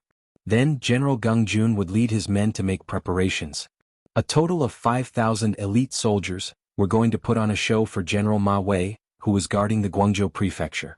Whether or not they could take over the Guangzhou prefecture tonight would depend entirely on his performance. The high-spirited heavenly King Gung Jun mounted his warhorse. He wore the shiny armor that he seized. Coupled with his tall body, he looked even more majestic. At this moment he was waiting for the so-called reinforcements to send the signal. Then he would first lose and then win. Under Gung Jun's anticipation and Huang Yuliang's anticipation, 1,000 Huang bandits disguised as the southern Ming reinforcements walked up a hill behind them. According to the previous plan, they needed to rush down the hill with torches. They would take the lead to defeat Gung Jun's troops and create the impression that the southern Ming reinforcements had won. This way Ma Wei in the city would be fooled. When they left the city to attack, the Huang bandits would take the opportunity to enter the city and take over the Guangzhou prefecture. The fake reinforcements came up the hillside step by step. In order to hide their strategic goal, they didn't even light torches. As a result, there were always people bumping into each other in the dark and getting some minor injuries which led to waves of curses. "They're here." Yang Qindong was on the hill. When he saw the bandits rushing over, he knew that Zhu Fangyong's plan had worked. At this point, everyone could definitely see that Zhu Fangyong was a spy that Yang Qindong had planted among the Huang bandits. The original plan was to convince Huang Yuliang to join them. Otherwise, if it didn't work, then they could only attack by force. At that time, with the advanced firearms, they would not be at a disadvantage. The bandits coming up the hill was enough to show that Zhu Fangyong's plan had worked. Since the plan to beat them at their own game had worked, Yang Qindong did not hold back anymore. He knew that the opportunity was here. He immediately ordered Tiger's Mane, who was lying on the ground, "Send the signal flare. Everyone attack." Ping ping ping. 3 different colored signal flare flew into the sky. At this moment, not only did the 800 Yang soldiers on the hill see it clearly, even General Ma Wei, who was on the Guangzhou prefecture city wall, saw it clearly. 3 flares. The moment he saw the signal flare into the sky, Ma Wei became excited. This was the signal that Yang Qindong had discussed with him. Once they saw the 3 flares in the sky, it meant that the southern Ming reinforcements had arrived. For safety reasons, Ma Wei did not immediately give the order to attack. Instead, he told the deputy general to gather the troops. Then he stood on the city wall and closely observed the movements of the bandits below. At the same time, Huang Yuliang also saw the 3 flares. A bad feeling crept into his heart. He was very clear that his army did not have such a weapon. What did it mean? Who fired it? What did it mean? The main force of the southern Ming army was surrounded in the Guangzhou prefecture and could not come out. There were also no scouts who reported that the southern Ming reinforcements had arrived. Who was the one who made such a commotion? Of course, Huang Yuliang didn't know that the scouts he sent out were all wiped out by the Yang faction's new army, abbreviated as Yang Army or Yang Family Army. With firearms that could take a person's life from a few hundred feet away and telescopes that could see very far, how could the scouts of the bandits be a match for them? Often they did not even see their opponents before they were killed by bullets that came from God knows where. Huang Yuliang did not know what was going on. The Alliance army also did not know what was going on. He was also confused by the 3 flares. However, along the way, his pride of not meeting any opponents made him not take any precautions. Instead, he was still waiting for the fake, southern Ming reinforcements to appear so that he could lead his troops to retreat and pretend that they were not a match. After the 3 flares were fired, 3 companies of the Cold Vanguard and 3 auxiliary troops charged out like wild horses. They jumped out of the trenches and charged towards the Huang bandits that were climbing up the mountain. Looking down from above, they were like a hot knife through butter. In addition, they suddenly appeared and caught the enemy off guard. Before the 1,000 Huang bandits could react, arrows flew over like rain. This was the equipment of the auxiliary troops and not the Cold Vanguard. Unless there were special circumstances, they would not use advanced firearms. As such, they could only use crossbows. Fortunately, crossbows were made in the arsenal of Crimson City. In terms of range and accuracy, they were very advanced. The arrows flew over, accompanied by the sound of gunfire. The elite Cold Vanguard finally launched their attack. Under such an attack, most of the Huang bandits did not even see who their opponents were before they fell to the ground dead. The remaining bandits who were lucky enough not to be killed immediately collapsed in an instant. On the battlefield, when the death rate exceeded 20%, there would be signs of collapse. Elite troops would also not exceed 30%. Once this happened, the bandits threw down 300 to 400 corpses. This had already exceeded the maximum ratio of 30%. How could they not collapse? They turned around and ran. At this moment, the bandits who hated their parents for not giving birth to them scrambled down the mountain. Behind them, the distance between the cold vanguard and the auxiliary troops was getting closer and closer. For example, the Yang family army had never slacked off in their night training. This caused everyone to be used to the darkness. Even without using torches, they could clearly see the situation outside and make the most appropriate actions. With night vision, they already had a natural advantage. Adding on the sudden attack and the fact that most of the weapons in their hands were long-range weapons, how could these bandits who were only here to fill their stomachs be compared to them? In just one exchange, they had already established the foundation for victory. One chasing and one escaping unfolded on the mountain slope. Very quickly, it affected the Gung army who was waiting at the foot of the mountain. According to the plan, once they were ambushed, they should pretend that they were not a match for the enemy and run away. In fact, the bigger the commotion, the better. Only then would it be more realistic. Thus, when someone saw a figure rushing down the mountain, they turned around and ran. They did not make any movements to resist. Among the troops, Gung Jun commanded the army to retreat in an orderly manner while cursing. What the hell is going on? Why didn't they light a torch for a sneak attack? How could they let Ma Wei fall for their trap? General, why don't we shout and shout? This way we won't be afraid that the southern Ming army on the city wall will fall for our trap. One of his subordinates suggested. That's right. That's how it should be. Gung Jun nodded in agreement. Soon after, he had someone announce his order loudly. He rode his warhorse and shouted, "Everyone raise your torches and shout for this daddy. The louder you shout, the better." Gung Jun personally commanded the middle troops. The shouts of Ming army's reinforcements are here, quickly run, were like echoes in the valley. Looking from afar, it really gave people the feeling that they had encountered a sneak attack. Caught off guard, the camp was in chaos. However, as the Yang family army rushed down the mountain, the chaos became more and more realistic. Under the protection of a few of his subordinates, Gung Jun commanded the soldiers under him to create a bigger commotion. Just as he was doing all this, a soldier who ran to his side suddenly fell to the ground. Along with the fall, there was a thick smell of blood that assaulted their noses.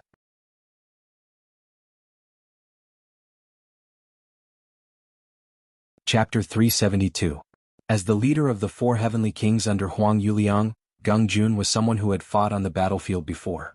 He was also quite familiar with the aura of the human body.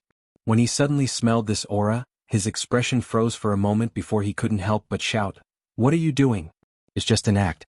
Who told you to really kill people?" Just as he finished speaking, the sound of firecrackers being set off rang out. Following this explosion, a personal guard who was standing beside him fell to the ground. He only twitched twice before blood seeped out from his chest. He was no longer breathing. "Ah, you dare to kill this daddy's personal guard? All of you must die."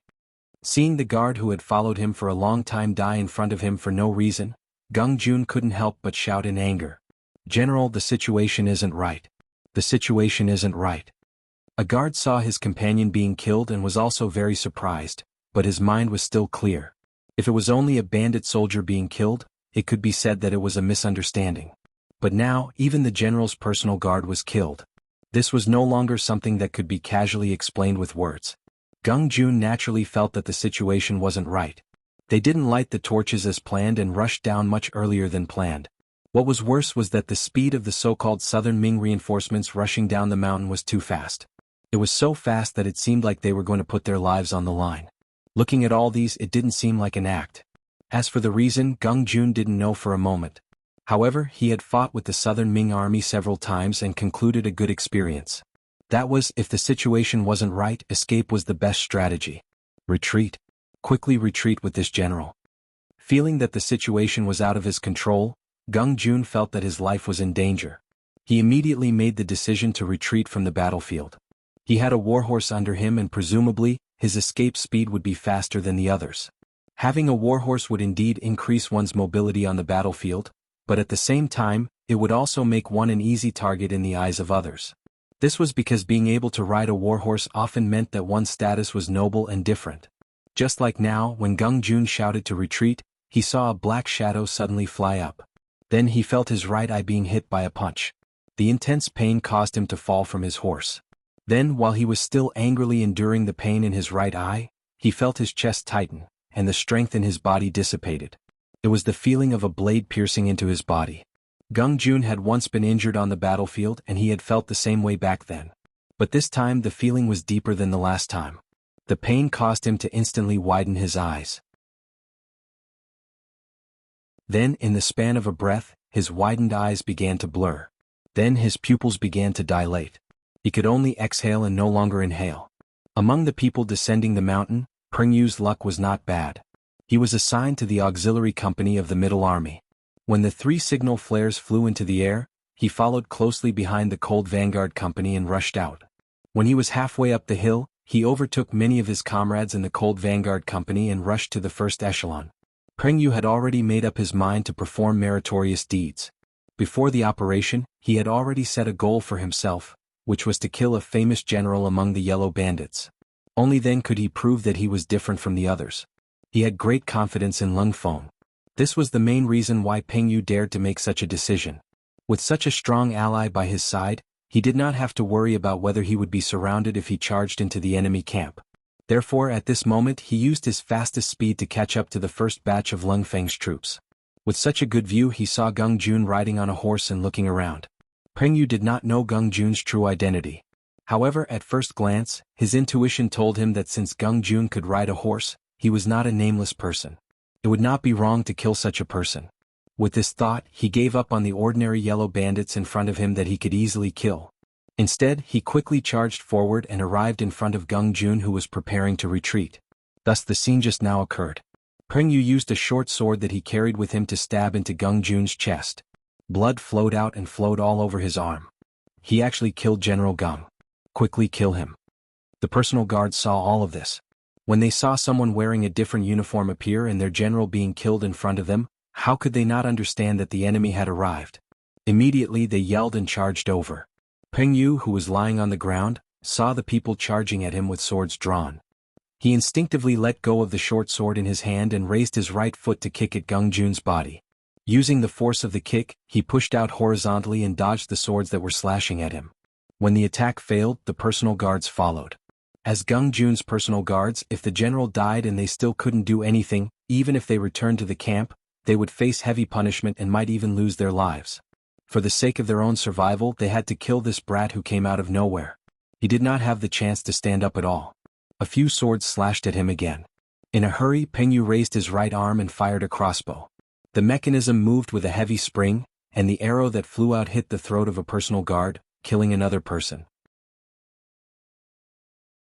However, at the same time, a few swords were in front of him. The closest one was only an arm's length away from his chest. At this moment, Peng Yu's eyes were wide open. No one could be indifferent in the face of death. At this moment, the scene of the wild beast in the mountain being killed by him appeared in his mind. Bang, bang, bang, suddenly several gunshots rang out. The bandits who were surrounding Peng Yu and were about to attack him fell to the ground. The pressure of death suddenly disappeared. A feeling of rebirth rushed into Peng Yu's heart. "Brother, are you okay?" A large hand reached over and was in front of Peng Yu. The person who came was the battalion commander of the 2nd Battalion of the 2nd Regiment of the Cold Front, Qin Bo. He was the one who saw the danger here. When he saw that someone seemed to be attacking an auxiliary soldier, he led a few other Cold Front soldiers to shoot and eliminate the enemy. Seeing that it was the elites of the Cold Front, Peng Yu knew that he was fine.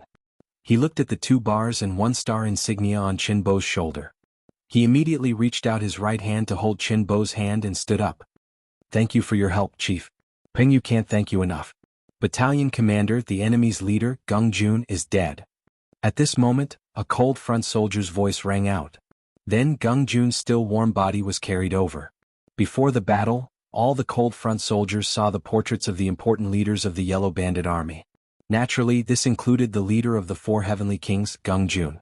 That was how the Cold Front soldiers recognized him. When the body was brought in front of him, Qin Bo examined it carefully. It was indeed Gung Jun. He smiled and said to Peng Yu, "Your luck is not bad. You're even braver. You actually killed the leader of the 4 Heavenly Kings of the Yellow Bandit Army. Alright, what's your name?" Peng Yu never thought that he would kill the leader of the 4 Heavenly Kings of the Yellow Bandit Army, Gung Jun. He only felt that his luck was not bad. His face was flushed with excitement as he said, Reporting to Battalion Commander, I am from the 3rd Company of Auxiliary Soldiers. My name is Peng Yu. Good Peng Yu. You've done a great service. I will report this matter to the higher-ups and record your merit. As for now, the battle is not over yet. You still have to fight bravely. You're quite skilled. Stay by my side for now. That way we can look out for each other. Qin Bo looked at Peng Yu with satisfaction as he spoke in an appreciative and caring tone. Yes, I will listen to Battalion Commander's orders. To be able to fight alongside Cold Front was his goal ever since he joined the army. Now that he could fulfill his wish, why would he reject it? Gung Jun was dead. Qin Bo chopped off Gung Jun's head and hung it on his spear. He seized his horse and began to run through the army. As he ran, he shouted to Cold Front beside him. Gung Jun has been executed. If the rest of you don't surrender immediately, you will be spared from death. Those who resist will be killed. Gung Jun is dead. Those who surrender will live. Those who resist will die. Instantly, shouts rang out from all directions. These shouts were like waves that rushed outwards and quickly reached the ears of the Yellow Bandit soldiers. The 5,000 soldiers that were prepared here were just making a symbolic retreat. However, when they heard the shouts, especially when they saw Gung Jun's head beside the torch on the war horse, their minds went blank. Didn't they say that the retreat was an act to lure the southern Ming army out of the city? Then why did General Gung Jun die? Wasn't this acting a little too realistic? Everyone's thoughts were in chaos. In addition to the sounds of crossbow arrows flying through the air, more and more Yellow Bandit soldiers were killed and fell to the ground. Under such a one-sided situation, some of the great Ming citizens who originally wanted to earn a living felt fear and terror. Thus, the first person to kneel and surrender was the first to do so. Everything was afraid of setting an example. Once the first person knelt and surrendered, there was soon a second and a third. The originally disorderly and untrained Yellow Bandit soldiers eventually fell one by one. Occasionally there would be some who wanted to stand up and resist. However, as soon as they stood up, blood would splatter in front of their chests. After being hit by a bullet, they would fall to the ground and become corpses. When everyone realized that those who stood up would die and those who knelt would live, no one dared to stand up. This resulted in a black mass of people kneeling on the ground. There were simply too many captives. There were at least 2,000 of them. Battalion Commander Qin Bo had no choice but to leave behind a squad of Cold Front and a platoon of auxiliary soldiers to watch over the captives. Then he led the other soldiers and charged towards the Yellow Bandit camp.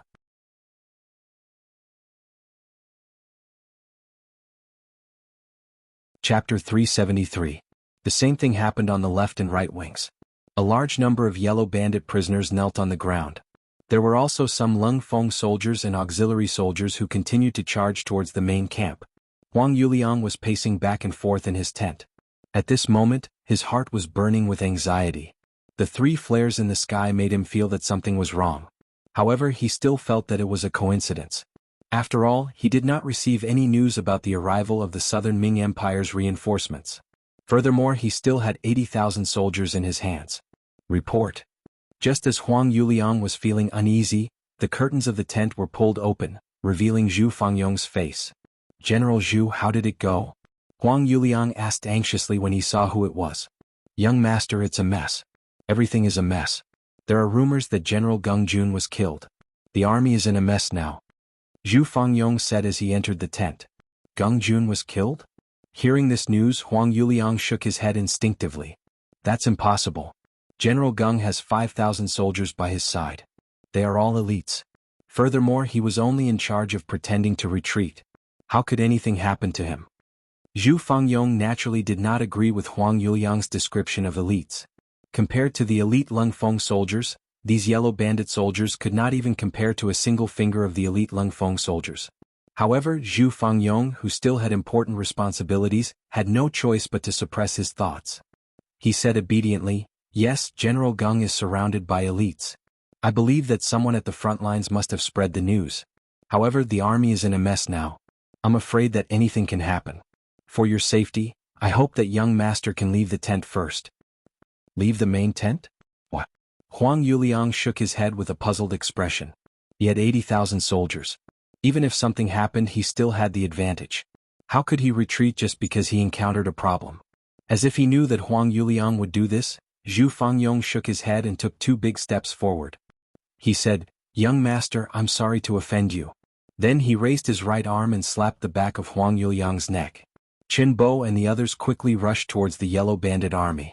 Under the cover of the night, they weaved through the battlefield. Lung Feng and the auxiliary soldiers split into groups of 3 and 5. They shot and killed the enemies in front of them with their spears and crossbows while shouting, "Gung Jun is dead, young Master Huang has escaped." This caused the Huang bandit army to fall into chaos. Shouts rang out from all directions. Some of the leaders who believed in young Master Huang immediately led their men to find a path to escape. Some of the leaders who didn't believe in young Master Huang were killed by Lung Feng from a distance. Some of them went to the main tent and found that young Master Huang was indeed missing. Knowing that something was wrong, they decided to flee. In short, without a commanding general in the army, in a state of chaos, the untrained bandit army did not know the general and the soldiers did not know the general. In a state of utter chaos, everyone only cared about running for their lives. How could they organize any decent counterattack? It was at this moment that the final straw that crushed the army appeared. General Ma Wei, who had been determined not to come out of the Guangzhou prefecture, led the remaining 2,000 men and charged out. The moment the southern Ming army appeared, the bandit army became even more chaotic. Countless people trampled on each other and groups of people knelt down and surrendered. Nanjing, the capital of the southern Ming dynasty. After a period of renovation, the palace that was originally here looked majestic. The newly renovated Political Affairs Hall became the place where Zhu Qizhen met the important officials. The sky was already bright. A few important officials arrived at the Political Affairs Hall early in the morning, each of them feeling uneasy. In the southern Ming dynasty, there was a large court session every 6 days and a small court session every 2 days. The so-called large court session was a court session that all officials of the 4th rank and above in the capital had to attend without any special reasons. At that time, everyone could report to the emperor any difficult matters that happened at hand for everyone to discuss and deal with. The small court session could only be attended by officials of the 3rd and 2nd rank and above. The purpose of the court session was to solve problems. Usually, when the matter was related to someone, that person would be summoned to the hall to meet the emperor. Yesterday was the day of the small court session, but before 5 o'clock in the morning, the eunuchs in the palace went to the various residences to summon them to meet the emperor in the palace. Under such an urgent situation, something important must have happened, causing the important officials to feel uneasy when they entered the Political Affairs Hall. From the looks of it, the officials who attended the small court session were all ministers of the 6 ministries. With such a wide range of influence, it was no wonder that everyone felt uneasy. Some smart people had even guessed something. At this time, the only thing that could make the emperor so anxious was the war in the south. While everyone was guessing and worrying, footsteps came from outside the hall. Accompanied by head eunuch Chao Jixiang, Zhu Qizhen walked into the hall and sat down on the large chair that represented the emperor. After Zhu Qizhen sat down, the officials who came in response to the imperial edict knelt on the ground and said, "This official greets the emperor. May the emperor live for 10,000 years. You may rise." Zhu Qizhen's eyes were like torches as he scanned every important official. Then he said, "Chao Jixiang, quickly pass the 800 li letter that was received in the middle of the night for everyone to see." "Yes." After Chao Jixiang agreed, he carried a wooden box and brought it to the Minister of Personnel, Qin Sun.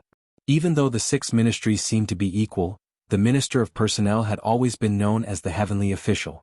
This was because the appointment and dismissal of the officials in charge was determined by who was one level higher. Qin Sun himself had once been an important official in the cabinet. It was reasonable for him to be the first to know of the news. Qin Sun reached out and opened the wooden box. He took out the letter and quickly skimmed through it.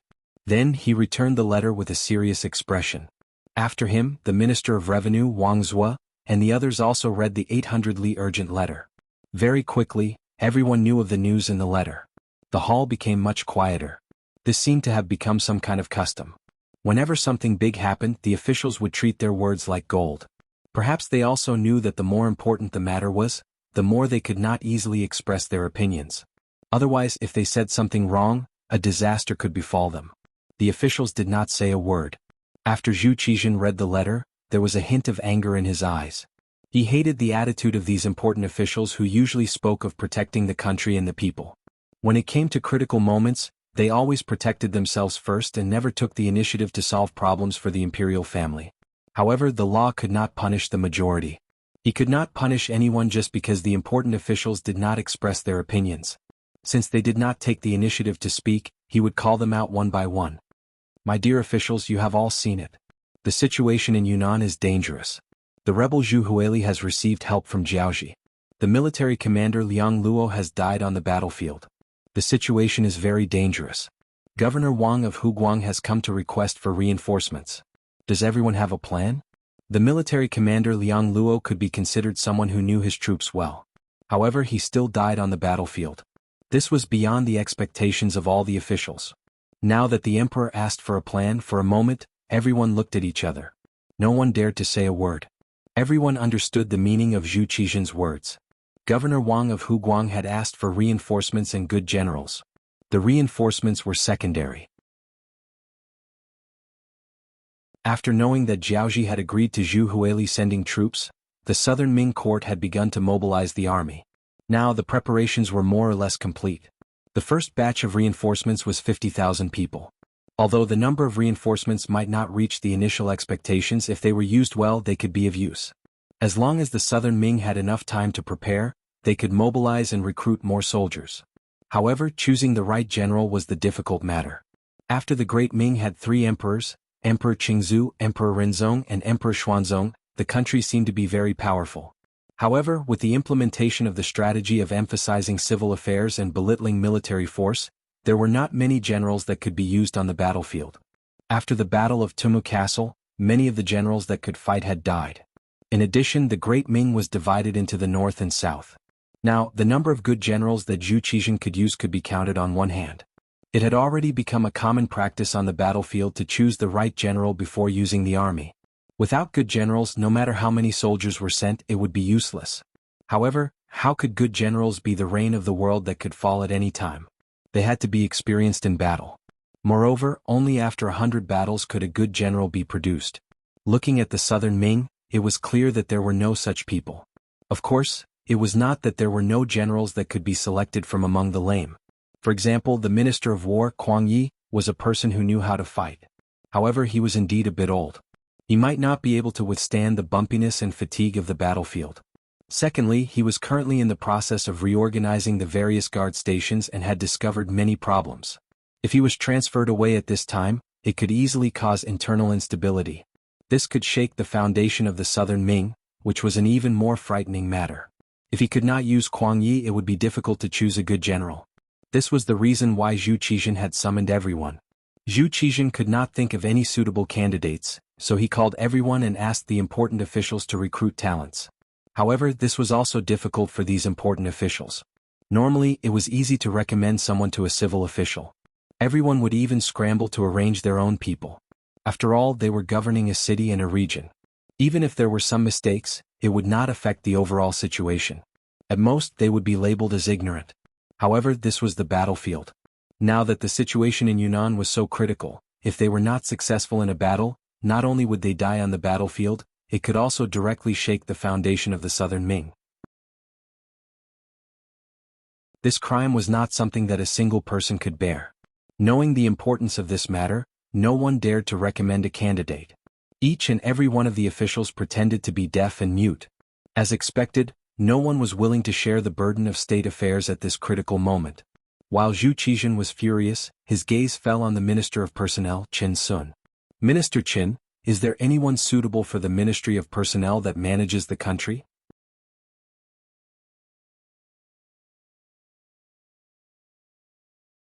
Chapter 374. When his name was called, Qin Sun groaned inwardly. However, he knew that he could not run away from his duties. For this reason, he raised his head and said with a bitter expression, "Your Majesty, this subject is mainly responsible for the assessment and appointment of the officials in the various prefectures and the capital. As for the military, this subject is not involved in much and cannot think of a suitable candidate. However, this subject will go back and do a thorough investigation to see if there is anyone who can win the position of a good general." He didn't dare to push the responsibility away directly, but he did express his thoughts in his words. It could be summed up in one sentence. He knew about the transfer of civil officials, but when it came to military affairs he knew very little. Zhu Qizhen snorted in displeasure when he knew that Qin Sun was trying to shirk his responsibility. His gaze then fell on the Minister of Revenue, Wang Zhua. "Beloved official Wang, the Ministry of Revenue is in charge of the nation's finances, as well as the army's provisions and weapons.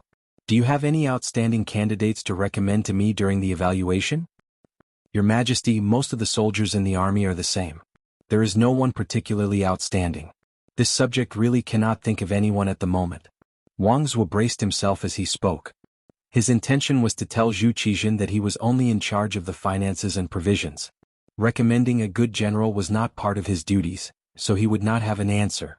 After 2 successive ministers found excuses, Zhu Qizhan angrily asked a few other ministers. However, he still did not get any answers. Finally, his gaze fell on the Minister of War, Kuang Yi. Beloved official Kuang, you are in charge of the Ministry of War. Do you have any suitable generals to recommend to me? Asking Kuang Yi was something that could not be helped. Originally, Zhu Qizhan knew that if there really was a suitable candidate, Kuang Yi would have stood up long ago. His lack of action meant that he had no one to recommend. However, at this point he could only try. Kuang Yi, who was asked this question, was much calmer than the other ministers. Replying to Your Majesty, the Ministry of War is currently conducting a self-inspection. For the time being, we haven't found anyone outstanding in leading troops. However, since Your Majesty has asked, this subject recommends the Duke of Loyalty and Courage. He is currently quelling a rebellion in Guangdong. Why not wait for him to resolve the matter there and then transfer him to Yunnan to take charge? While Kuang Yi was still speaking, Zhu Qizhan's face was already red. He said angrily, "Enough." After interrupting Kuang Yi, Zhu Qizhan said angrily to Kuang Yi, "Do you know what Guanning, who you sent out to report the situation in Guangdong every day, said? Today is peaceful, the 3 armies have not moved. Everything is normal. This is Guanying's secret report, and it's the same sentence every day. We can even recite it by heart. Now you say that you want to place your hopes on the Duke of Loyalty and Courage. Do you know that you are talking without thinking? Yes. How can Minister Kuang mention the Duke of Loyalty and Courage? The matter in Guangdong was caused by a group of bandits, and most of them were untrained rebels. They have no combat ability at all. The Duke of Loyalty and Courage, who is known as the God of War, fears the enemy like a tiger. If he is transferred to Yunnan, who knows how afraid he will be? It is better not to say such things in the future to avoid being ridiculed by others. The Minister of Rights, Lu Da, stood up and spoke as if he was criticizing Yang Qindong for not doing his job well. Yang Qindong did not give face to Lu Da because of the matter with Hangzhou's prefectural magistrate, Qi Bushen. Lu Da held a grudge. After that, he tried to obstruct Yang Shan's diplomatic mission to northern Ming. However, things didn't go as he expected. He was called over by Zhu Qizhan and reprimanded. He had long been dissatisfied. Now, even the emperor was scolding Yang Qindong for not doing his job well. How could he not put a foot in it? Towards the grudges between Lu Da and Yang Qindong, Kuang Yi, who understood the grudges between Lu Da and Yang Qindong well, naturally knew that the other side was venting his anger. Thus, he put on an expression of disagreement as he said, "The Duke of Loyalty and Courage indeed did not gain any merit, but the situation in Guangdong did not expand either. Besides, the situation on the battlefield is ever-changing. Not moving today does not mean not moving tomorrow. Who knows what the outcome will be? I have confidence in the Duke of Loyalty and Courage." Is that so? Then I hope that Minister Kuang has a good eye for people. I also hope that the Duke of Baiming does not disappoint. Lu Da knew very well that he didn't have much say in military matters. He had already expressed his opinion, so there was no need to make things difficult for Kuang Yi. Thus, he began to withdraw his hand. "Enough," Zhu Qizhan said angrily. Seeing that the officials had no good generals to recommend and were instead arguing, he waved his hand. "Everyone go back and think about the matter of generals. If there is a suitable candidate, I will not look at seniority and promote him." Even without looking at seniority, one could see Zhu Qizhan's anxiety. The officials all knelt on the ground and said that they would think about it carefully and choose a suitable candidate. The siege of Guangzhou had been resolved. Yang Qindong also met with the commander of the Guangdong Guards, General Ma Wei, at the foot of the city. However, information was not developed. It would take a few days for news of the battle here to reach Nanjing. General Ma Wei greets the imperial envoy. What was different from the last time they met was that Ma Wei's salute this time was very respectful. It could be seen that he was sincere. Although under the Ming Dynasty system, military officials were usually half a head lower than civil officials, as a rank 3 commander of the guards, his power was not small. At least in the entire Guangdong, the only person who could suppress him was the administrative secretary Liu Youfu. Even the original Inspector Jia Qing only had a higher rank than him. Most of the time, the two of them were in different positions and did not need to lower their heads when they met. Now, Ma Wei's respect for Yang Qindong was not only because of his identity as an imperial envoy, but more importantly because of the victory of this battle. Starting from the night, it did not end until noon of the second day. The Yellow Bandits were already defeated. Their leader Huang Yuliang escaped in the chaos. The leader of the four heavenly kings, Gung Jun, was killed in front of the formation. Other than that, more than 30 leaders were either killed, injured, or captured. In this battle there were more than 30,000 prisoners. Adding those who died in the battle, especially those who trampled on each other in the chaos, there were close to 10,000 people. Thus, more than half of the original 80,000 Yellow Bandits were heavily injured. Not only did they lose the ability to surround the Guangzhou government, the rest of them had all escaped like stray dogs. This method came from Yang Qindong's hands. As a witness to the entire matter, how could Ma Wei not be convinced? As for the resentment of Yang Qindong ordering him to defend the Guangzhou government for 10 days and losing soldiers, he had long forgotten it completely. Ma Wei's face was full of acceptance. Yang Qindong did not find it strange and only replied lightly, "General Ma has contributed greatly in this battle. I will mention it in the following battle report. However, the battle is not over yet. The battlefield still needs to be cleaned up and a large number of prisoners still need to be monitored. General Ma is more familiar with this place. As for how to mobilize the bailiffs and even the common people in the Guangzhou government to help, all of this will depend on you." Yang Qindong spoke politely and Ma Wei immediately agreed happily. "Please do not worry, Imperial Envoy. I will go to the city to mobilize soon. I think the manpower will be replenished very quickly." "Very good." Yang Qindong first nodded in satisfaction. Then he seemed to have thought of something and said, "Right, although we won this battle we lost some men. In order to better attack the Yellow Bandits and achieve the goal of eliminating them, I suggest that we pick some strong men from these prisoners for our use. With enough soldiers, we can win consecutive battles and restore the stability of Guangdong." This was a commonly used method during the War of Liberation. This was also one of the reasons why our army was growing larger and larger and why our victory was becoming more and more fruitful. Pick prisoners and replenish soldiers? Hearing this, Ma Wei raised his head in surprise. Clearly this was something he had never thought of. Just as he was puzzled, General Guaning also rode over from not far away. However, when he was still a few dozen feet away from Yang Qindong, he reined in his horse and jumped off. Leading the horse in front of Yang Qindong was also a sign of respect. Speaking of which, the results of this battle shocked Guaning and made him truly convinced. Previously, when he wanted to compete in leg strength with Yang Qindong, he had lost. Guaning had a feeling that this young imperial envoy might be able to bring him a pleasant surprise. What he did not expect was that not only would there be a pleasant surprise, the results would be so great. In less than a day they defeated the Yellow Bandits and severely damaged their foundation. Not only did they resolve the siege of Guangzhou Prefecture, there had long been news that the Yellow Bandits had retreated in the direction of Zhaoqing Prefecture. Once they entered the city they holed up and tightly closed the city gates.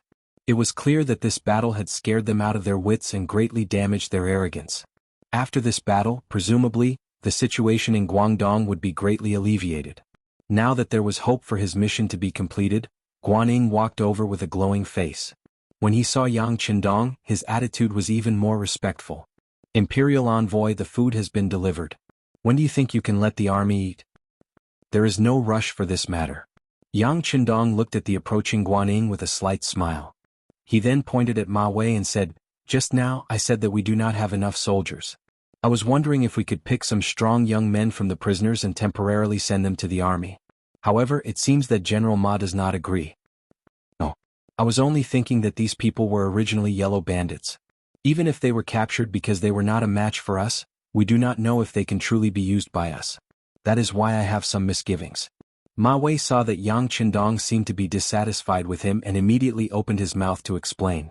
In that way he had completely regarded Yang Qindong as a superior.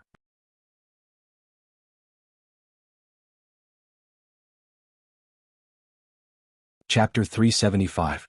This was the difference between a general and a civil official. If it was a civil official, even if you showed great talent, it would be hard for the other party to be convinced. Even if he was full of flattery on the surface, it was hard to tell whether or not he would hate him out of jealousy and secretly do bad things in the dark. A general was different. Often, the better the general was at war, the more straightforward his personality was. This kind of person would call himself a hero and value heroes more.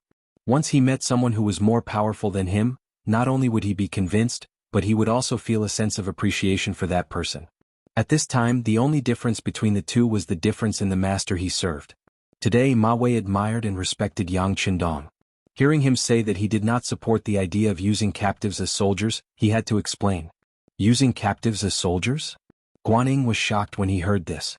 Obviously, he had never thought of this idea before and was caught off guard. Yes, you can say that it's using captives as soldiers. Yang Qindong saw that the two of them didn't understand, so he explained, "The two of you, to be honest, with the amount of military power we have, it's really impossible for us to really quell the yellow bandits. If the other party only retreated and defended the city, with our little military power, we will not be able to display any advantage. This time we were able to win, but one was fast and the other was strange. But what if the other party is prepared?" Yang Qindong looked at Guanyin and Ma Wei and continued, "If they are prepared, the lack of military power is our weakness. They only need to fight a war of attrition with us. Even if they use 10 people to exchange for one of our lives, I'm afraid we can't afford it." There was no need for Yang Qindong to explain the weakness of having too little military power. Guanyin and Ma Wei could see it clearly. But what could they do? They had transferred all the soldiers they could from Guangdong. Now, they did not have any extra power to fight a decisive battle with the yellow bandits. However, Yang Qindong's idea was not bad. If they could really use it, it would be a good way to expand their strength. At the very least, it would be a good way to protect themselves. However, using prisoners of war as soldiers was unprecedented in the Ming Dynasty. This made things difficult for Guanyin and Ma Wei. Seeing that the two of them only lowered their heads and didn't say anything, neither agreeing nor disagreeing, Yang Qindong chuckled. "Forget it, I won't make things difficult for you. Presumably, the two of you know that as an imperial envoy, I have the authority to use some battlefield resources. Since this is the case, these people have been temporarily recruited by me. In the future, you can write in detail in the battle reports. All the blame will be shouldered by this imperial envoy. It has nothing to do with you two. You can put your hearts into your stomachs." As soon as Yang Qindong said this, Guanyin and Ma Wei heaved a sigh of relief as if a heavy burden had been lifted from their shoulders. Although the emperor's decree did not explicitly state that Yang Qindong could use all the resources on the battlefield, but this time the mercenaries were hired without any payment. For this reason, there was indeed news from the higher-ups that in order to make up for the Duke of Loyalty, he did indeed have the right to share the battlefield resources. Just like how he punished Lady Jia and Han Qing before, it was clear proof. Since he had this kind of power and prisoners of war were also a type of battlefield resource, it was possible for him to use this as an excuse to use prisoners of war as soldiers. Since they had no right to object, if anything happened in the future, it would have nothing to do with them. How could they not let out a sigh of relief? Since the imperial envoy has said so, then let's do as you have said. However, I still want to remind you that no matter how brave and loyal the prisoners of war are, their loyalty is always very little. You still need to be on guard at all times, Ma Wei said in a concerned tone. Earlier, he did not express his opinion and even had a faint intention of opposing. He did not know if the imperial envoy would be angry at him. Now that there was a chance to flatter him, he would not let it go. Since Ma Wei had expressed his opinion, Guanyin was not willing to fall behind. He immediately expressed his opinion. "General Ma's words are correct. I also completely agree." "Good." Seeing that the two of them had both expressed their opinions, Yang Qindong also let out a breath. "Then the matter is settled like this. I will leave a portion of people to join the army, but most of the prisoners of war will still be returned to you. Just arrange for them to be watched over." The matter was finally settled. Yang Qindong bid farewell to Guanyin and Ma Wei and called over the commander of the second group of the Cold Front, Luo Pe, commander of the auxiliary group, Lu Zhua, as well as Kong Jie and Song Jie, the two political commissars. "The matter of the prisoners of war has been settled. You can choose the right people first. However, remember, you must do things according to the rules. You cannot accept anyone who has serious problems. Otherwise, whoever makes a mistake will be held responsible." Hearing that they could expand the army, although it was only some prisoners of war, Luo Pe and Lu Zhuo were both very happy. Just now they had taken some time to take a look. Among the prisoners of war of the yellow bandits, there was no lack of good seedlings with strong bodies. If they were taught well and could be used, they would probably become good soldiers not long after. As for who could be accepted and who could not be accepted, they had long made plans. In addition, the political commissar had brought along a group of battalion-level instructors and company-level instructors to assist. Presumably there would not be a big problem. Since there was not a big problem, Luo Per and the other three all agreed with faces full of excitement. Then they began to choose the talents they could use from the prisoners of war. Luo Per and the others went to choose the good soldiers. Yang Qindong also tested the soldiers under his command. For example, Peng Yu was the first person he needed to test. In this battle, Peng Yu had contributed greatly. He had personally killed the head of the Yellow Bandits' 4 heavenly kings, Gung Jun. This kind of contribution would not be ignored in any army. Thus, Peng Yu was personally received by Yang Qindong. In a quiet military tent at the edge of the battlefield, Yang Qindong saw Peng Yu, who was half kneeling on the ground. "You are Peng Yu. I remember that your leg strength is not bad. You also performed very well in this battle." Being called over by Yang Qindong, Peng Yu was more or less excited. He had already seen that this person's identity was not simple. Now that he was praised by this person, he was naturally unable to contain his joy. "Thank you for the praise. Everything is what Peng Yu should have done." No need to call me some chief. You can just call me the 6th young master." Looking at the proud Peng Yu, Yang Qindong felt that this was a good seedling. He immediately revealed his identity with a smile. Sixth young master." Suddenly hearing Yang Qindong call him by his name, Peng Yu was first stunned. Then his eyes widened. His entire body seemed to tremble. His knees went soft and with a plop, he knelt on the ground. "Greetings, 6th young master. I did not know your identity and neglected you before. Please punish me." It was no wonder that Peng Yu was so excited. In Crimson City, who did not know the name of the 6th young master? Many people had even seen his true appearance. However, because Peng Yu had entered Crimson City late, he did not have the chance to see him. This had always been a regret in his heart. Now that he was finally able to see the person's face, and at such a close distance, it could almost be described as a private meeting. How could he not be excited on such an occasion? How could he not kneel on the ground in indescribable excitement? Get up." Seeing Peng Yu's reaction, Yang Qindong could not help but laugh out loud. This person's reaction was enough to prove that he did not know his identity. However, to be able to perform so well on the battlefield was enough to prove that he was a hard-working person. Such a character was most suitable to join the cold front. "Yes, thank you, 6th young master." When Peng Yu heard Yang Qindong's words, he immediately got up from the ground in joy. Then he stood in a standard military posture in front of Yang Qindong. "Not bad. You are spirited and your eyes are spirited. You are a good seedling. However, do you know why I told you my identity as the 6th young master?" Yang Qindong looked at Peng Yu, who was standing tall and straight in front of him, and asked with a smile. Forgive me for being stupid. I do not know." Peng Yu thought hard for a moment before shaking his head in distress. "Ha ha ha." Seeing Peng Yu's naive look, Yang Qindong could not help but laugh again. Then he looked at Tiger's Mane beside him and said, "Tell him." "Yes." Tiger's Mane replied. Then he looked at Peng Yu and said, "Remember, anyone who can be called the 6th young master has the right to join the cold front. This is also the cold front's secret. Now you have it. Do you understand?" Peng Yu was not stupid. On the contrary, he was very quick-witted. Otherwise, he would not have been unscathed after fighting with those wild beasts in the mountains for so many years. Now that he heard Tiger's Mane's words, he immediately understood something. He said excitedly, "Thank you, 6th young master, for your promotion and training. Peng Yu will perform well in future battles and will not disappoint the 6th young master." Wait. Yang Qindong interrupted Peng Yu's words of gratitude. Instead, he shook his head and said, "The rule to join the cold front was set by me in the beginning. Since there were rules, everyone had to abide by them. Although your performance is not bad and you have gained the recognition of the young master, you still have to go through the assessment. As for the combat assessment, you have already submitted a satisfactory answer. However, how is your education level? You must know that as an elite member of the cold front, you must be literate. You must be able to write and recognize maps. Which one do you know?" When the question of education level was brought up, Peng Yu's face flashed with a troubled expression. Yang Qindong saw this and could not help but feel a little disappointed. He had to admit that Peng Yu's performance on the battlefield was not bad. He knew that Peng Yu was originally a hunter and had only joined the auxiliary forces for half a year. However, based on the principle of not sticking to one type of talent, he decided to give Pengyu a chance and make an exception for the assessment in advance. However, if Pengyu was really illiterate, he would not be able to join the cold front. This rule could not be broken by him. Otherwise, if there was a first, there would be a second.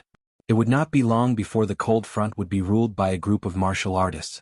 Such a team might be able to perform well for a while, but it was impossible for them to last long. An army without education and knowledge was destined to not go far.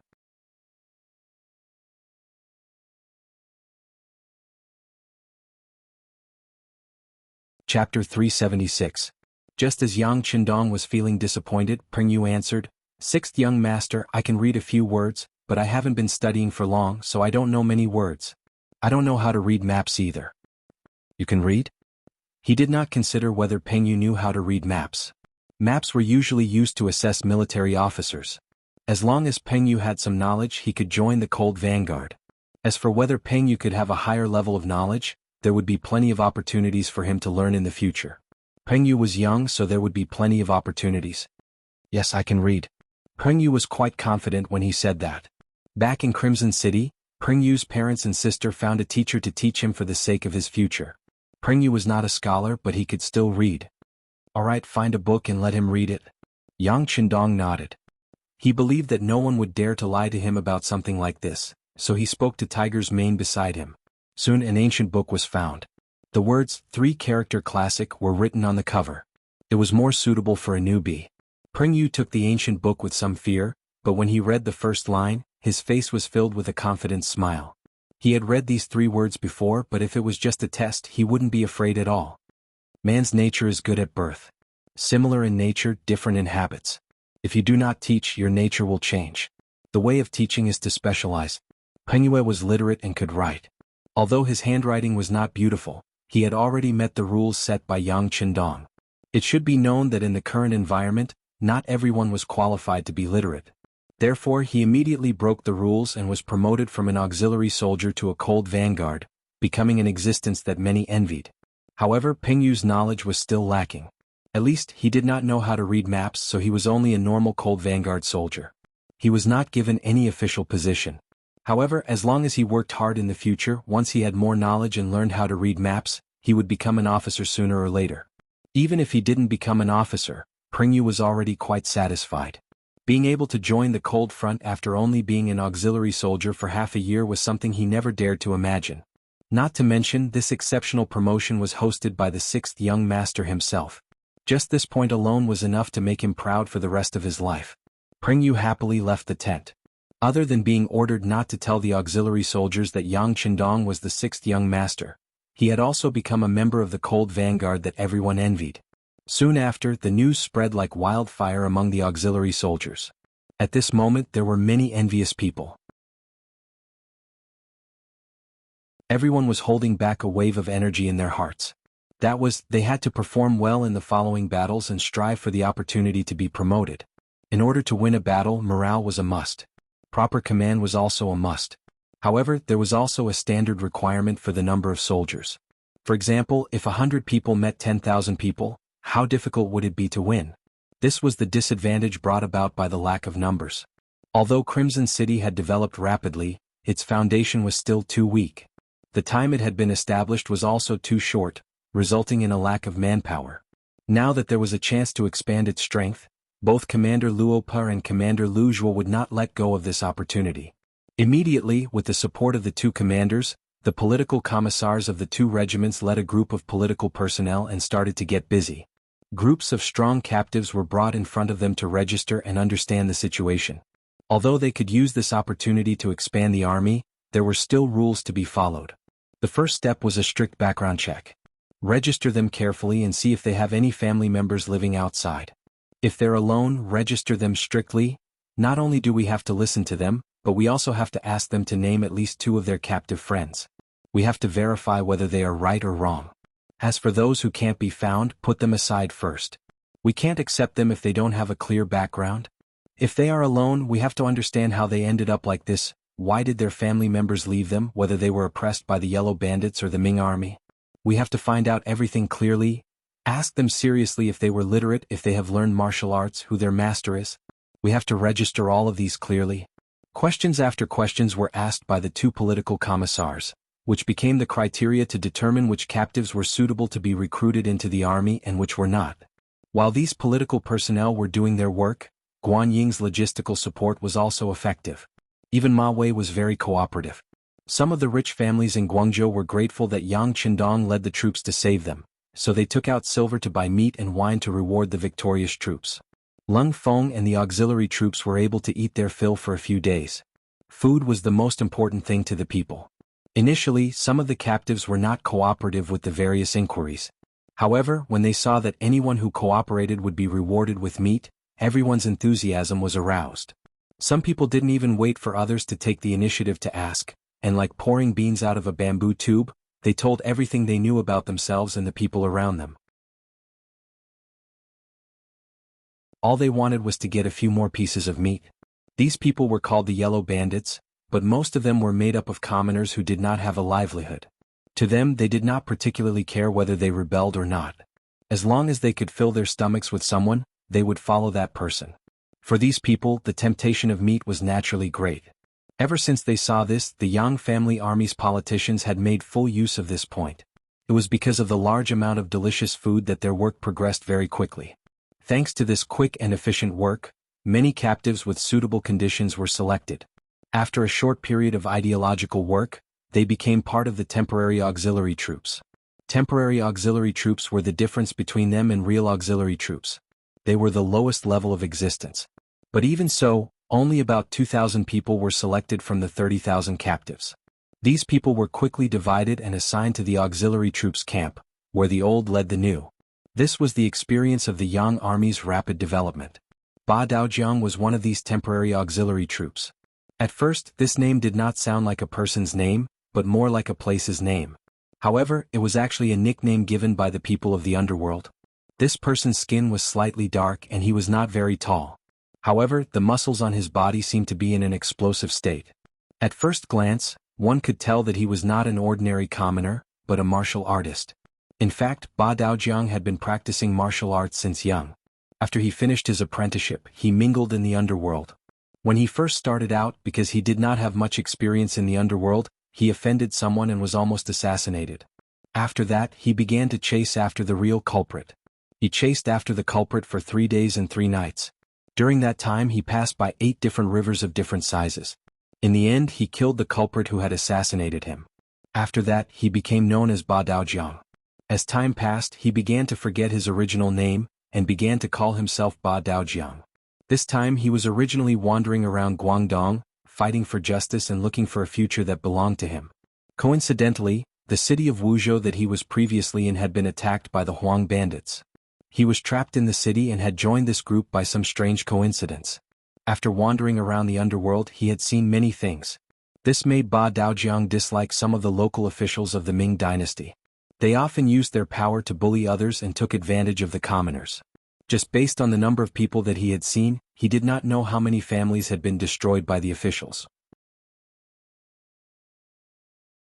After losing confidence in the Ming Dynasty, Ba Daojiang joined the Huang bandit army to see if they could really bring new hope to the commoners. However, when he attacked Zhaoqing Prefecture he was once again disappointed by the burning, killing, and looting. He had the intention to leave, but before he found a good place to go, he forced himself to stay in the Huang bandit army. Unexpectedly, during the attack on Guangzhou Prefecture, he was sleeping in the barracks when there was a commotion outside. When he got dressed and came out of the barracks, he saw the Huang bandit army fleeing in all directions. In order to save his own life, Ba Daojiang was prepared to escape.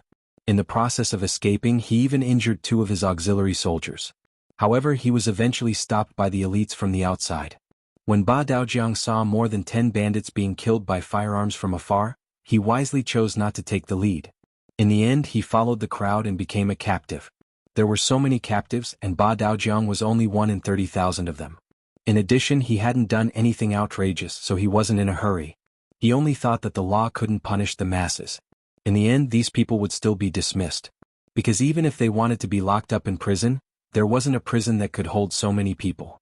As he waited patiently, he was attracted by the meat that Lung Feng took out. Ba Daojiang did not have any other hobbies other than good wine and meat. How could he not be moved by the delicious food in front of him?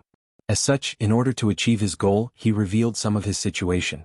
As he did not have any relatives and did not know where his parents were, he became an important target for investigation. After finding out from his friends that he did not join the Huang bandit army for long and did not do anything to harm the civilians, he was selected to be a temporary auxiliary soldier and lived a life of meat. There was no free lunch in the world. After eating delicious meat, Ba Daojiang and the other temporary auxiliary soldiers would be called for a meeting every night. Lung Feng and 2 auxiliary soldiers would be in charge of the meeting. The content was for everyone to talk about their past and history, about the injustice they had seen, and about the grievances they had suffered. At first, Ba Daojiang didn't know why he said all this.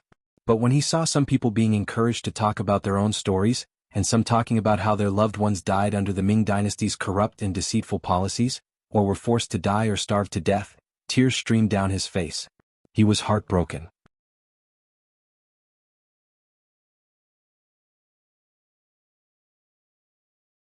Chapter 377.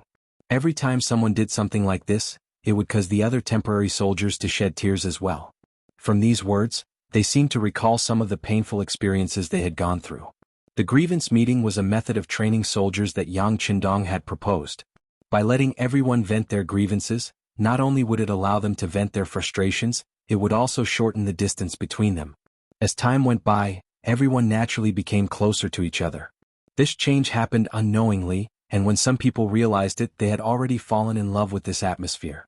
Here, not only was there unity and love between comrades, there was also mutual respect. No one would be discriminated against because of their low birth. More importantly, they could eat meat every day, and it was 3 meals a day. In a short period of time, they were all fed white and fat. Ba Daojiang was also affected by this atmosphere. During one of the grievance meeting, he even took the initiative to speak about some of the injustices he had experienced and seen. He talked about how a local landlord had taken a liking to a woman and forced her husband to kill him. In the end, he forced the woman to jump into a river and killed the landlord's family in a fit of rage. Many people in the meeting shed tears and praised Ba Daojiang's righteous actions. Then they said with righteous indignation that they wanted to eradicate the evil nobles in the world. Under such an atmosphere, Ba Daojiang also fell in love with this place, and began to pay attention to the lives of the Lung Feng and the other temporary soldiers. He realized that these people were very obedient and treated others kindly. More importantly, they were all quite strong and most of them were literate and sensible. All these discoveries left Ba Daojiang astonished. It was not that he had never seen or interacted with the Ming army, but it was his first time seeing an army like this. Especially once, when he saw a Lung Feng pour hot water for a temporary soldier to soak his feet, saying that it could get rid of the fatigue of the day, he was truly shocked. Was there really such a kind army in the world? If there was, then wasn't this his goal, his heaven on earth? The more he learned, the more shocked he became. Not only Ba Daojiang, but more and more people also found out that the Lung Feng before them were not Ming soldiers, but mercenaries hired by the southern Ming emperor. They were superior to some of the Ming dynasty's troops. Their combat power was astonishing and their military discipline was strict. They trained hard and their military quality was strong. They ate well and received good treatment. At the same time, they also owned the world's most powerful firearms and so on. All of this shocked Ba Daojiang. At the same time, he also started to feel envious. When he finally couldn't help but ask a temporary soldier if he could become a real temporary soldier, or even a Lung Feng that everyone envied, he received an affirmative answer. As long as you are willing to work and obey orders, anyone can have a good future here. It was these words that made Ba Daojiang completely put down the burden in his heart. He made a decision in his heart that he must perform well and strive to be able to make contributions in the next battle. At this time, other than training with the Lung Feng and the temporary soldiers, he also took the initiative to learn how to read. He heard that if he wanted to become a Lung Feng, he had to learn how to read because a very mysterious sixth young master said that an uneducated army would not have a future. Although he didn't know what this so-called future was, since everyone was doing this, he would follow and learn. Perhaps there really would be a future that belonged to him?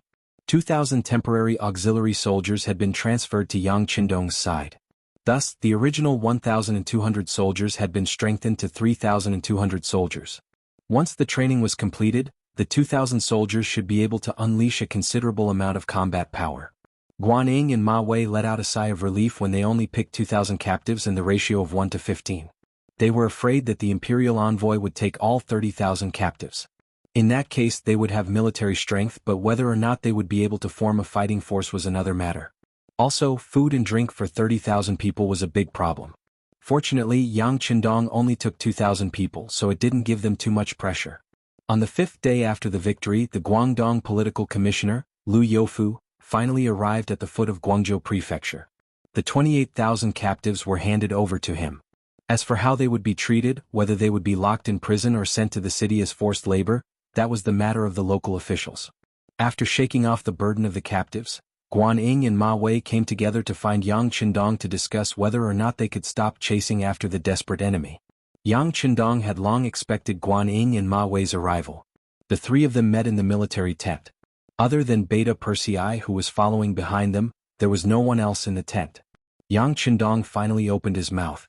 "Generals, but I don't know what you mean by chasing after the bandits?" Yang Qindong asked with a puzzled face. When he was asked about the proper matter, Ma Wei's expression became excited.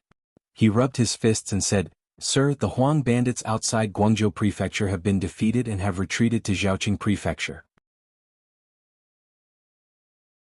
I heard that they are collecting the remnants of their soldiers, but in the end, it is difficult for the hearts of the people to follow after their defeat. This is the time for us to follow up our victory and chase after them.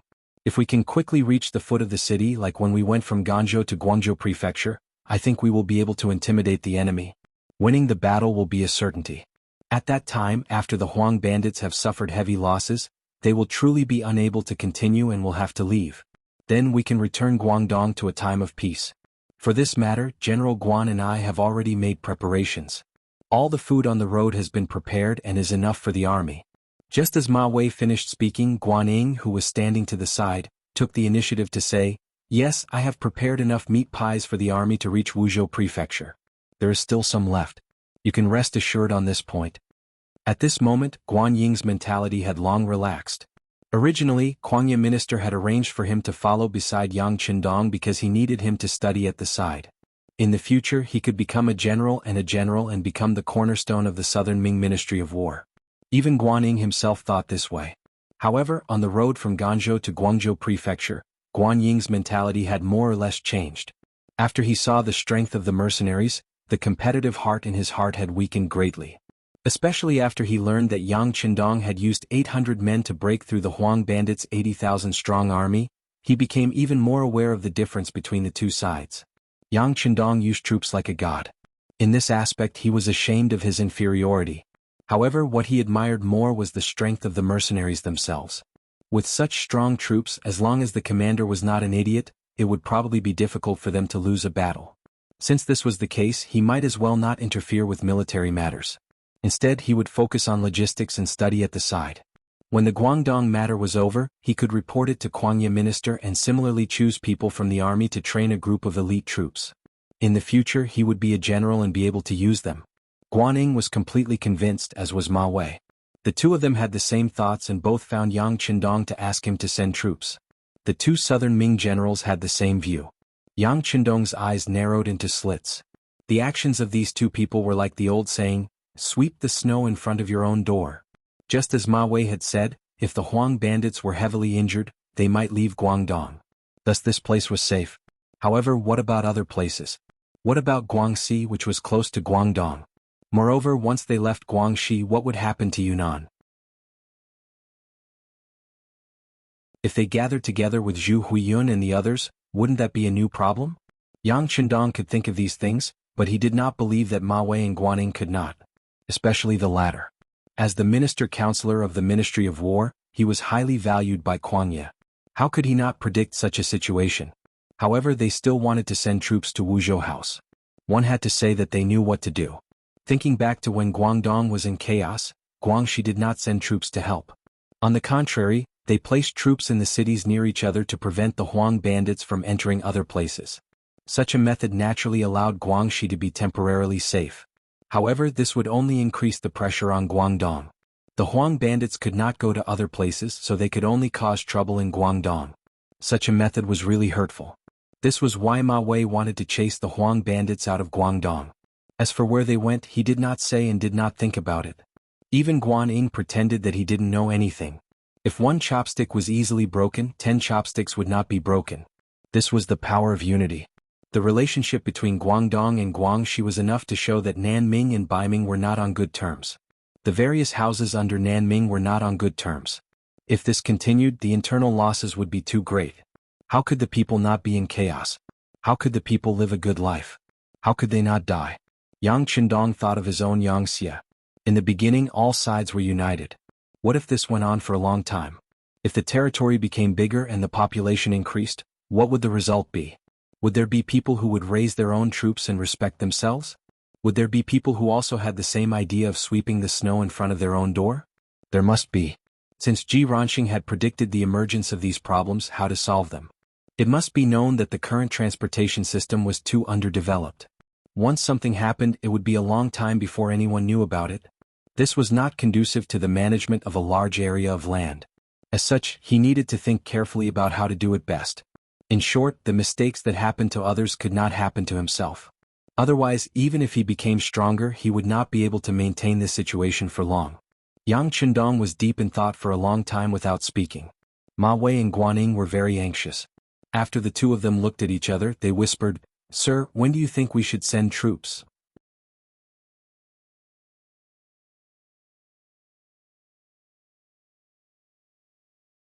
Chapter 378. Do you really only want to chase the yellow bandits out of Guangdong? If one day other places do the same, won't they come back to Guangdong? When that time comes, what should we do? Yang Qindong suddenly raised his head. His gaze was as sharp as a sword as he looked at Ma Wei and asked. Ma Wei panicked when he was asked this question. Just as he did not know how to answer, Yang Qindong's gaze turned and landed on Guanning. General Ma is the commander of the Guangdong Guards. It is understandable that you only have Guangdong in your eyes, but General Guan is the vice director of the Southern Ming Ministry of War. You should have the bigger picture in your eyes. Are you also so short-sighted? Guan Ying's expression froze. He quickly lowered his head and said with an embarrassed expression, "Sir, I was wrong. I was wrong as well." Ma Wei saw that Guan Ying from the Ministry of War was reprimanded. How could he continue to be stubborn? He quickly lowered his head as if admitting his mistake. Seeing that the two had admitted their mistakes, Yang Qindong's expression relaxed. Forget it. I was entrusted by the emperor and had to consider the long term. If we only chase the yellow bandits out of Guangdong, it does not count as completing the mission. That is why I said what I said just now. If it was too serious, I ask for your understanding. Yang Qindong's words slowed down and there was a hint of self-blame. Immediately, Ma Wei and Guan Ying's expressions became uneasy. "Sir, what are you saying? You have great insight and thought things through. We can learn from you." And everyone liked to hear flattery. Yang Qindong's expression also became much better. "Good, since the two generals have the same opinion, then let's see how we can get rid of the yellow bandits once and for all." As he spoke, Yang Qindong walked in front of the sand table in the tent. The sand table was a military sand table. It had already appeared in the Ming Dynasty, but its name was Kanyu Map. It was said that the martial great master Zhu Hozhao loved to play with sand tables. The sand table had already marked out the areas where the yellow bandits were active. Yellow flags were placed on top. The surrounding southern Ming troops had black flags in their hands. Come and take a look." After the defeat at the prefecture of Guangzhou, Huang Yuliang retreated to the Zhaoqing prefecture with his remaining troops and is resting there. To the north of Wuzhou there was a ridge known as Mengzhu Ridge. Once one left from here, one could enter Guizhou and Huguang. In order to prevent the chaos of the yellow bandits from spreading everywhere, this imperial envoy has already arranged for Pingle Prefecture's General He Sheng and 2 battalions of the mercenary army to defend that place, making it impossible for them to leave. Then, to the south of Xuanzhou Prefecture, Gaozhou is extremely close to Laizhou. If things go south, the yellow bandits can also pass through here to reach Shanghai. In order to prevent this, this imperial envoy has also arranged for Ganzhou Prefecture's General Yu Ping and 2 battalions of the mercenary army to defend that place, cutting off their path of retreat. When Yang Qindong said this, Guan Ying and Ma Wei had a look of sudden realization. Previously, Hao Sheng and General Yu Guang had suddenly disappeared without a trace. They had guessed that they had received the imperial envoy's military orders, but no one had been able to guess what they had done. Looking at it now, they knew that Yang Qindong had long made plans and arrangements. Thus, the defeat of the yellow bandits in front of the Canton prefecture should have been within his expectations. Thinking about how he had even calculated the future situation and made preparations, at the same time the two of them sighed in admiration. They acknowledged the title of the god of war even more. Yang Qindong did not look at their expressions. It was as if he did not care about their thoughts. Instead he continued, "Thus, if the yellow bandits want to establish themselves, other than fighting us head-on, they can only choose to retreat to Guangxi. General Guan, you are an official of the Ministry of War. Please immediately inform the Guangxi guards to guard the front line between Nanning Prefecture and Liuzhou Prefecture. No matter what, they cannot give the yellow bandits an opportunity. Of course, if they do not have the ability to guard it, then being affected by the bandits will have nothing to do with us. I will give them 7 days to prepare. After 7 days, the troops will march to Wuzhou Prefecture and completely take care of the Huang bandits." A palm landed on the sand table. Yang Qindong spoke with a determined expression. It was clear that he had already made up his mind. Yes. Guan Ying and Ma Wei both sighed in admiration as they spoke. At this moment they finally understood that this imperial envoy was not doing nothing. On the contrary, he had thought of everything. He was particular about planning before acting. In terms of ability he was much stronger than them. Guan Ying sent people to send a message to the Guangxi army. Ma Wei also began to gather more food for the army. After seeing the power of the mercenaries, they did not dare to be the slightest bit negligent in terms of food. The Yang family army was able to have better food. Every day they ate until they were full and rested well. The morale of the army was greatly boosted. Even the 2,000 temporary auxiliary soldiers blended into this positive atmosphere. Some people were already planning in their hearts that if there was a big battle, they would perform well and strive to remove the word temporary from their heads. Zhaoqing Manor. The original Yamen became Huang Yuliang's place to rest and work. Because of the defeat of the Guang province soldiers, although there were still many yellow bandits in Zhaoqing Manor, the entire atmosphere had become much lower. The morale of the soldiers was low. As the main commander, Huang Yuliang, of course, was anxious. He called for Zhu Fangyong, who had saved his life outside the Guang province city. Outside the Guang province city, if Zhu Fangyong had not acted decisively, Huang Yuliang would not have been able to escape. Thinking about how General Geng Jun had been so brave and good at fighting but had still died in front of the battlefield, he felt waves of fear. It was because Zhu Fangyong had saved his life that he relied heavily on this person. Since Huang Yuliang liked Zhu Fangyong so much, it was hard for the people below to not be jealous. Someone asked why things were so coincidental.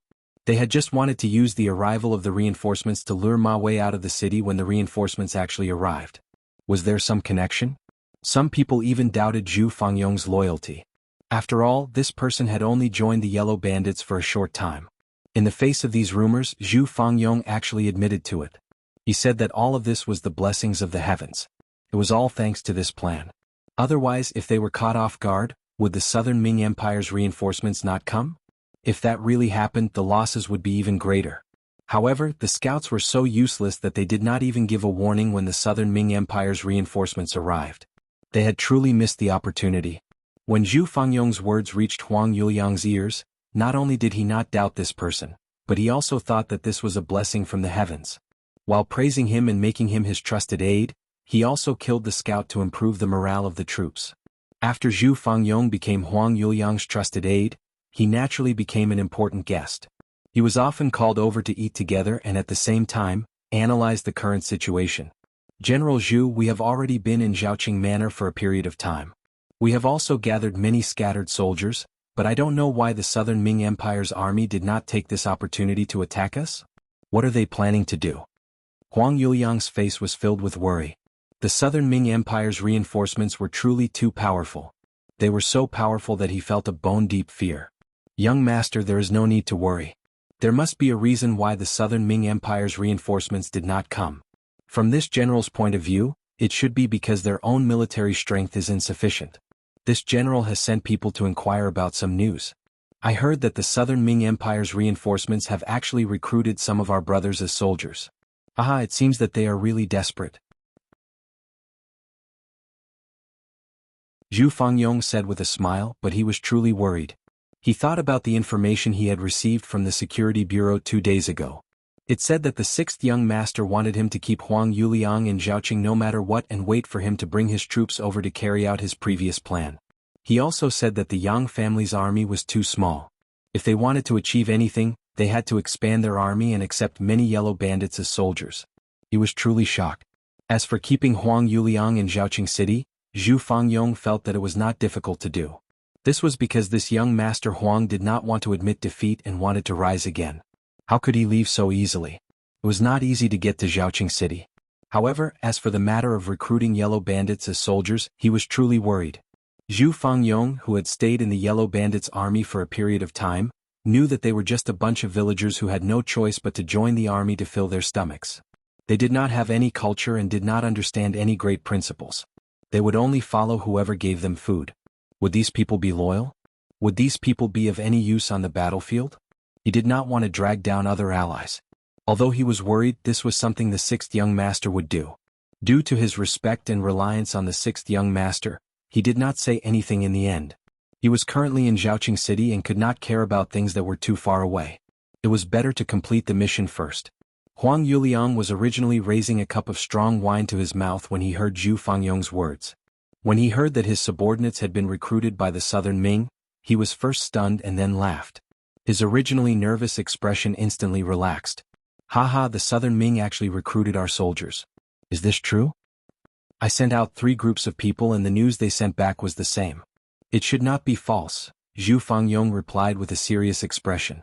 Good, haha, good. Huang Yuliang stood up with a face full of joy. The Southern Ming actually used our soldiers as soldiers. This shows that they have too few soldiers. More importantly, they do not know that the people who can join my volunteer army are all warriors who have lost faith in the Southern Ming. If they lose on the battlefield in order to survive, they will have to surrender to save their lives. However, their hearts will still be on our side. If we use these people, once the two sides fight and we have the upper hand, they will very likely turn their spearhead on the battlefield. That will be the time they reap what they sow, haha.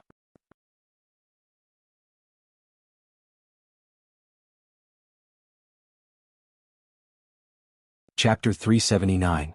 The laughing Huang Yuliang finally relaxed. Even the captives had to be reorganized. It seemed that the Southern Ming army was really weak. Facing such an opponent, so what if they lost once? Compared to Huang Yuliang's mocking laughter, Zhu Qizhen was laughing to his heart's content in the Southern Ming capital, Nanjing. At the same time, in the political affairs hall, Zhu Qizhen looked at the 6 ministers and several other important officials with a smile on his face. Come everyone, take a look. This is the report of victory that we just received. The Guangzhou government was victorious. More than 10,000 enemy leaders were killed and nearly 30,000 people were captured. We have greatly damaged the arrogance of the yellow bandits. The report of the battle had just been received. At this moment, Zhu Qizhen's mood was very good. In the past few days, his expression, which had been troubled by the situation in Yunnan, was much more relaxed. The report of victory was quickly read by several important officials. The officials immediately knelt on the ground and said loudly, "Your Majesty is blessed by the heavens. Congratulations, long live your Majesty." That's right. The heavens have indeed treated me well.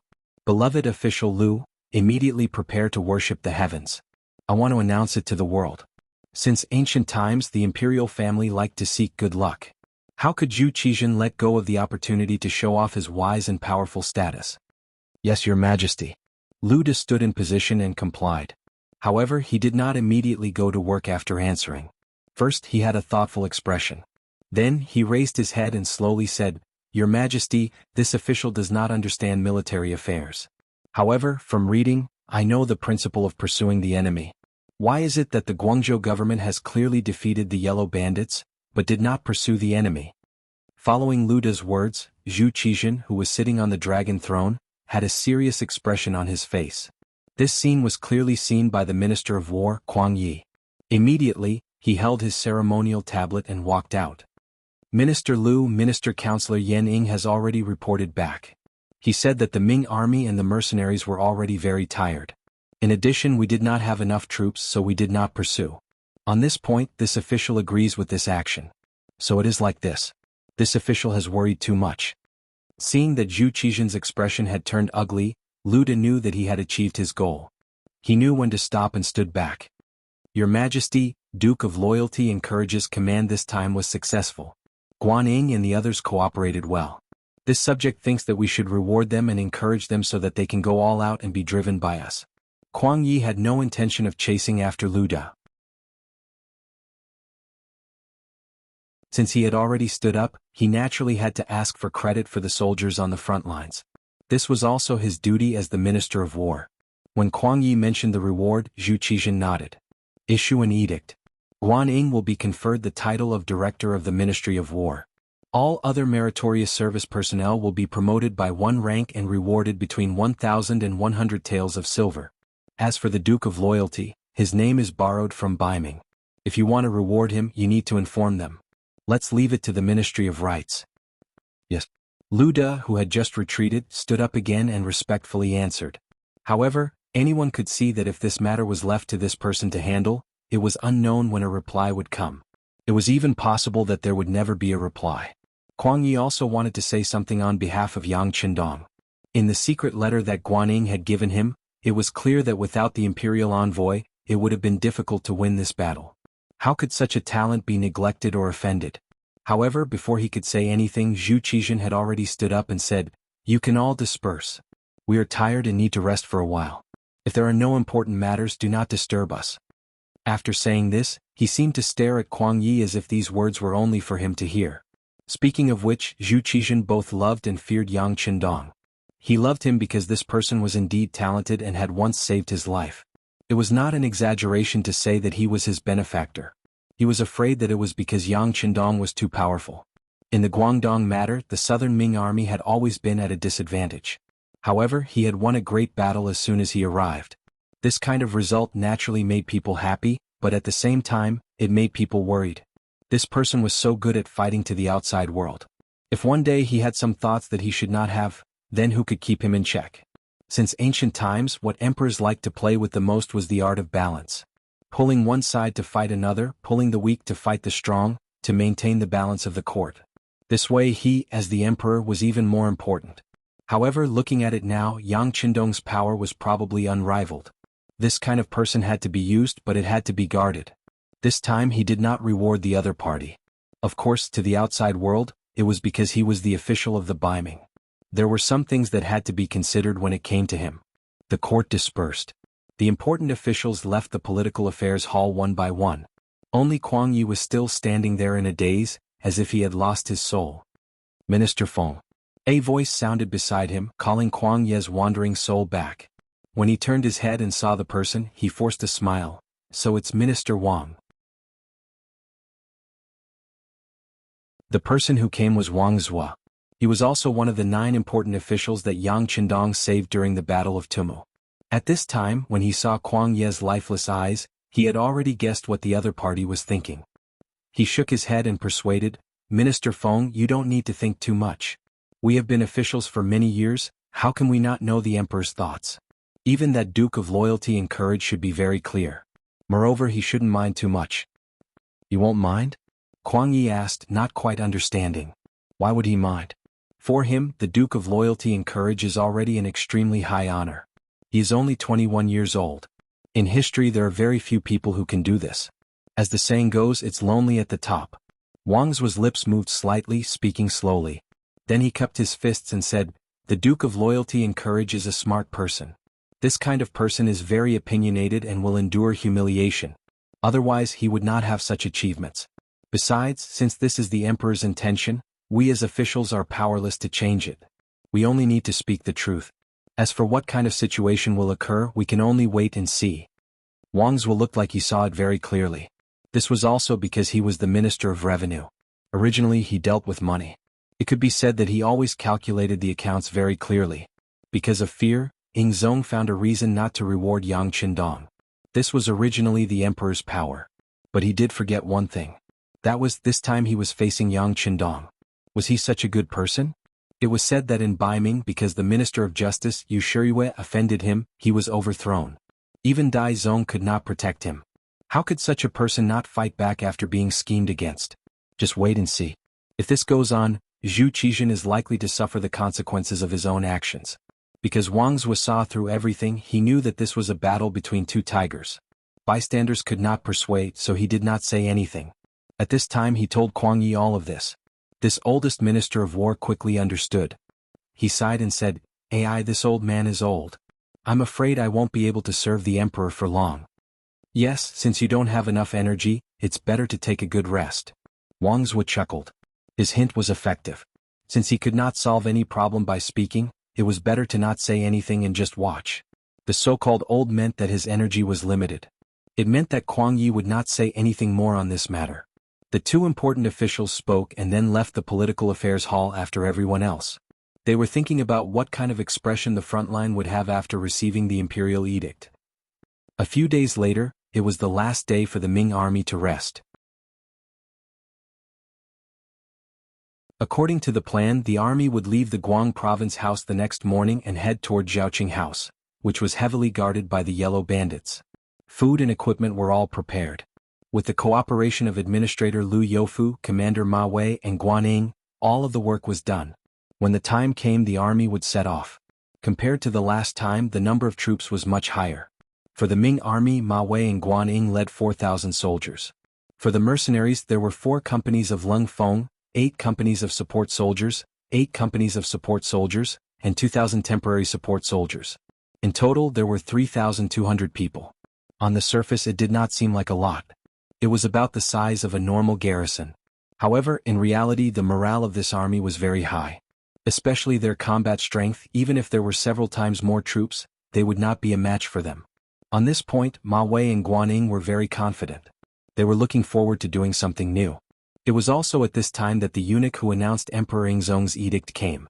The moment he appeared, he asked all of the generals above the rank of Chiliarch to enter the tent. Ma Wei, Guan Ying, and the others naturally rushed over. However, when the news reached Yang Qindong in another tent, he was playing 5-in-a-row chess with his wife, Hu Yin, and they looked like they were in the midst of a battle. The tent door opened from the outside and Tiger's Mane walked in. Young master, the eunuch that Emperor Yingzong sent has arrived. He is now meeting with the Ming army general. He is not slow. Yang Qindong answered absent-mindedly. Then he looked up at Hu Yin and said, Yin, it is your turn to go. Watch carefully or else I will win. Lu Lang. Seeing that Yang Qindong was not moved and had no intention of meeting with the eunuch, Hu Yin said worriedly. When he saw Hu Yan's worried expression, Yang Qindong said with a relaxed face. It's okay, it's okay. Husband has his own plans. If I am not wrong, it should have nothing to do with me. Since that is the case, why should I join in the fun? We will be on the road tomorrow. It is better to take advantage of the time to relax. Come, let's continue. Oh. Since her husband said that nothing would happen, Hu Yin completely believed that nothing would happen. She immediately agreed and began to think about how to write the next sentence. Tiger's Mane only came to deliver the news. Since the young master knew, his task was completed. He then left the tent and it seemed to be quiet again.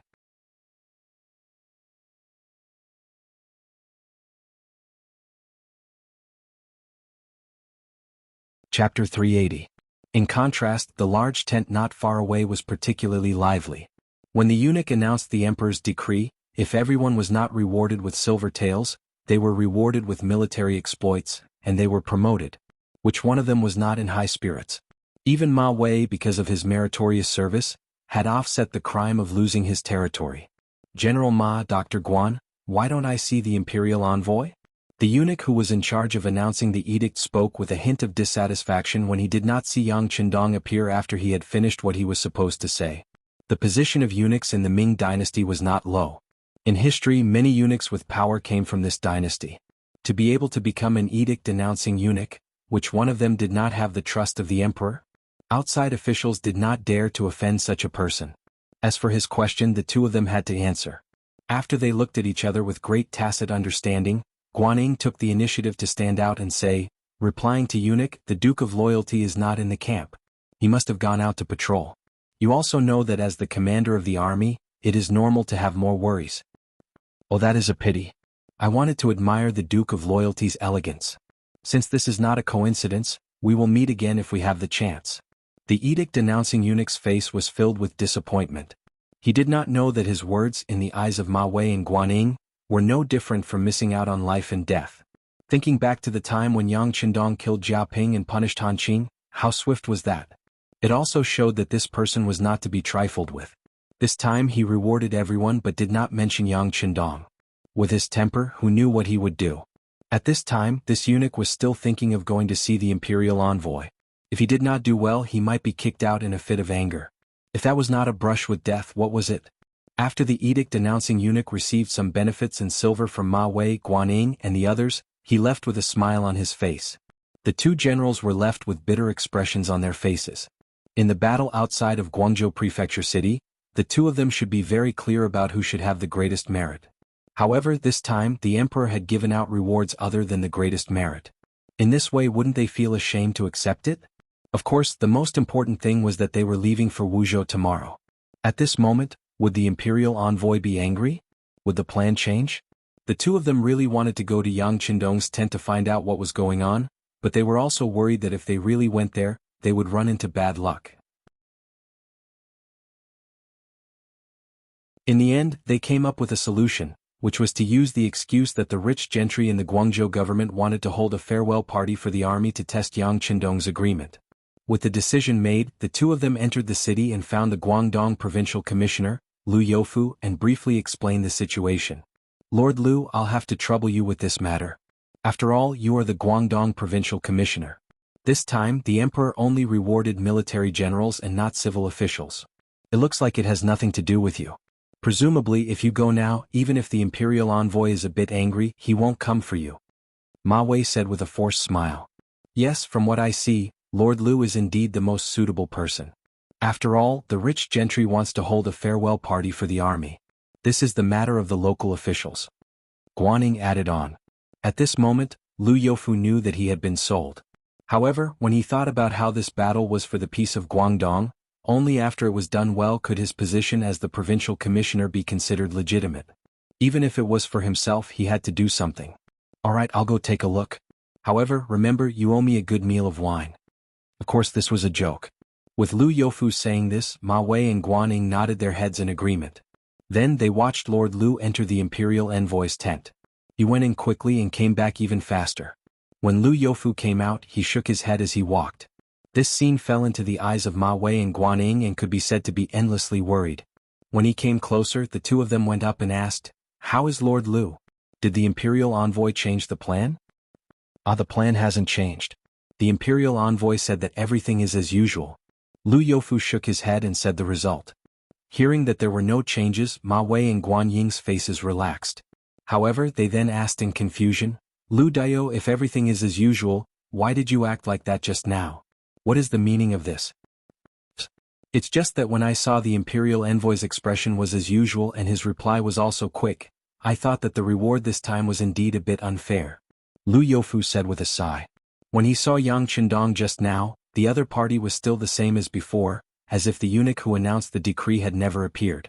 This kind of calmness, this kind of ease, and even this kind of broad-mindedness could not help but be admired. At least, if it were him, he probably would not have such a calm expression. Only then did Lu Youfu express his feelings. However, when these words were spoken, the three of them did not speak anymore. After all, the eunuch who announced the decree was under the emperor's orders. As officials, they did not have the courage to talk about the emperor in private. Fortunately, the plan was as usual, so they could go back and have a good night's sleep. In the military tent not far away, Yang Qindong was thinking about something with his eyes closed. Hu Yin had already left to prepare dinner, leaving only Tiger's Mane and Beta Persei here. "Young master? Are you not angry?" Seeing that there were no outsiders, Tiger's Mane finally could not help but ask. "That's right, I also want to ask this." To the side, Beta Persei lowered his voice. This was not because he was talking about a secret but because his voice was like thunder. When he spoke normally, it would sometimes scare Yang Qindong, which was why he was forbidden to lower his pitch when he spoke in the future. The two taciturn people beside them, who usually did not ask themselves and rarely spoke, had actually spoken on this matter. Yang Qindong's originally closed eyes slowly opened. He then looked at the two of them with interest and said, "What? You're fighting for justice on behalf of the young master?" "Young master, it's not fighting for justice, it's the truth. Why are those people who did not do anything great rewarded, but you don't have anything?" Seeing that Yang Qindong was not angry, Tiger's Mane became much bolder when he spoke. "Aha, well said, it's the truth." Yang Qindong nodded, seeming to agree with Tiger's Mane's statement, but then shook his head. "But what does the truth matter? When others must turn a blind eye to it, the truth can also be treated as if it doesn't exist. At the end of the day, everything depends on strength. After Yang Qindong said this, he looked at Tiger's mane and Beta Persei and said in a teaching tone, "Remember, benefits are not something that you want, but should be fought for with practical actions. Only when you become strong, no one will dare to give you a hard time, and all kinds of unfairness will leave you. On the contrary, before that, even if you have any dissatisfaction, you need to endure it. Otherwise, even if you have great talent, I'm afraid you won't have the chance to show it, understand?" These words were somewhat profound. But the two of them had been with Yang Qindong for more than a day or two. Even if they didn't understand the whole thing, they understood the gist of it. Young master's words were nothing more than that, they were not strong enough now, and they still needed to work hard to develop.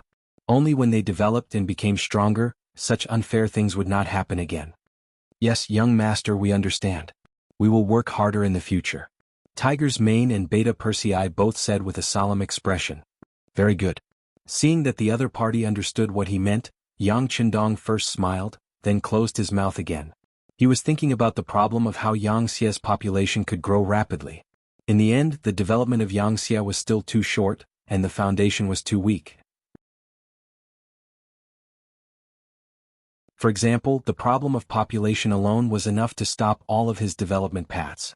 Just this morning they received news from Resin City that the fleet sent out to search for rubber trees had returned, bringing back over 100 ships of rubber trees that could be transplanted. This great news was enough to prove that electricity could finally be put to use in Resin City. But even so, Yang Qindong couldn't help but feel a little melancholy while feeling gratified. Now that he had the territory, if he didn't have enough population and army to support it, then it would still be a big problem. Before the real expansion began, how to get more people to Chichen City without outsiders knowing was the most important problem. Population. Thinking about this, Yang Qindong's mind quickly formed plans.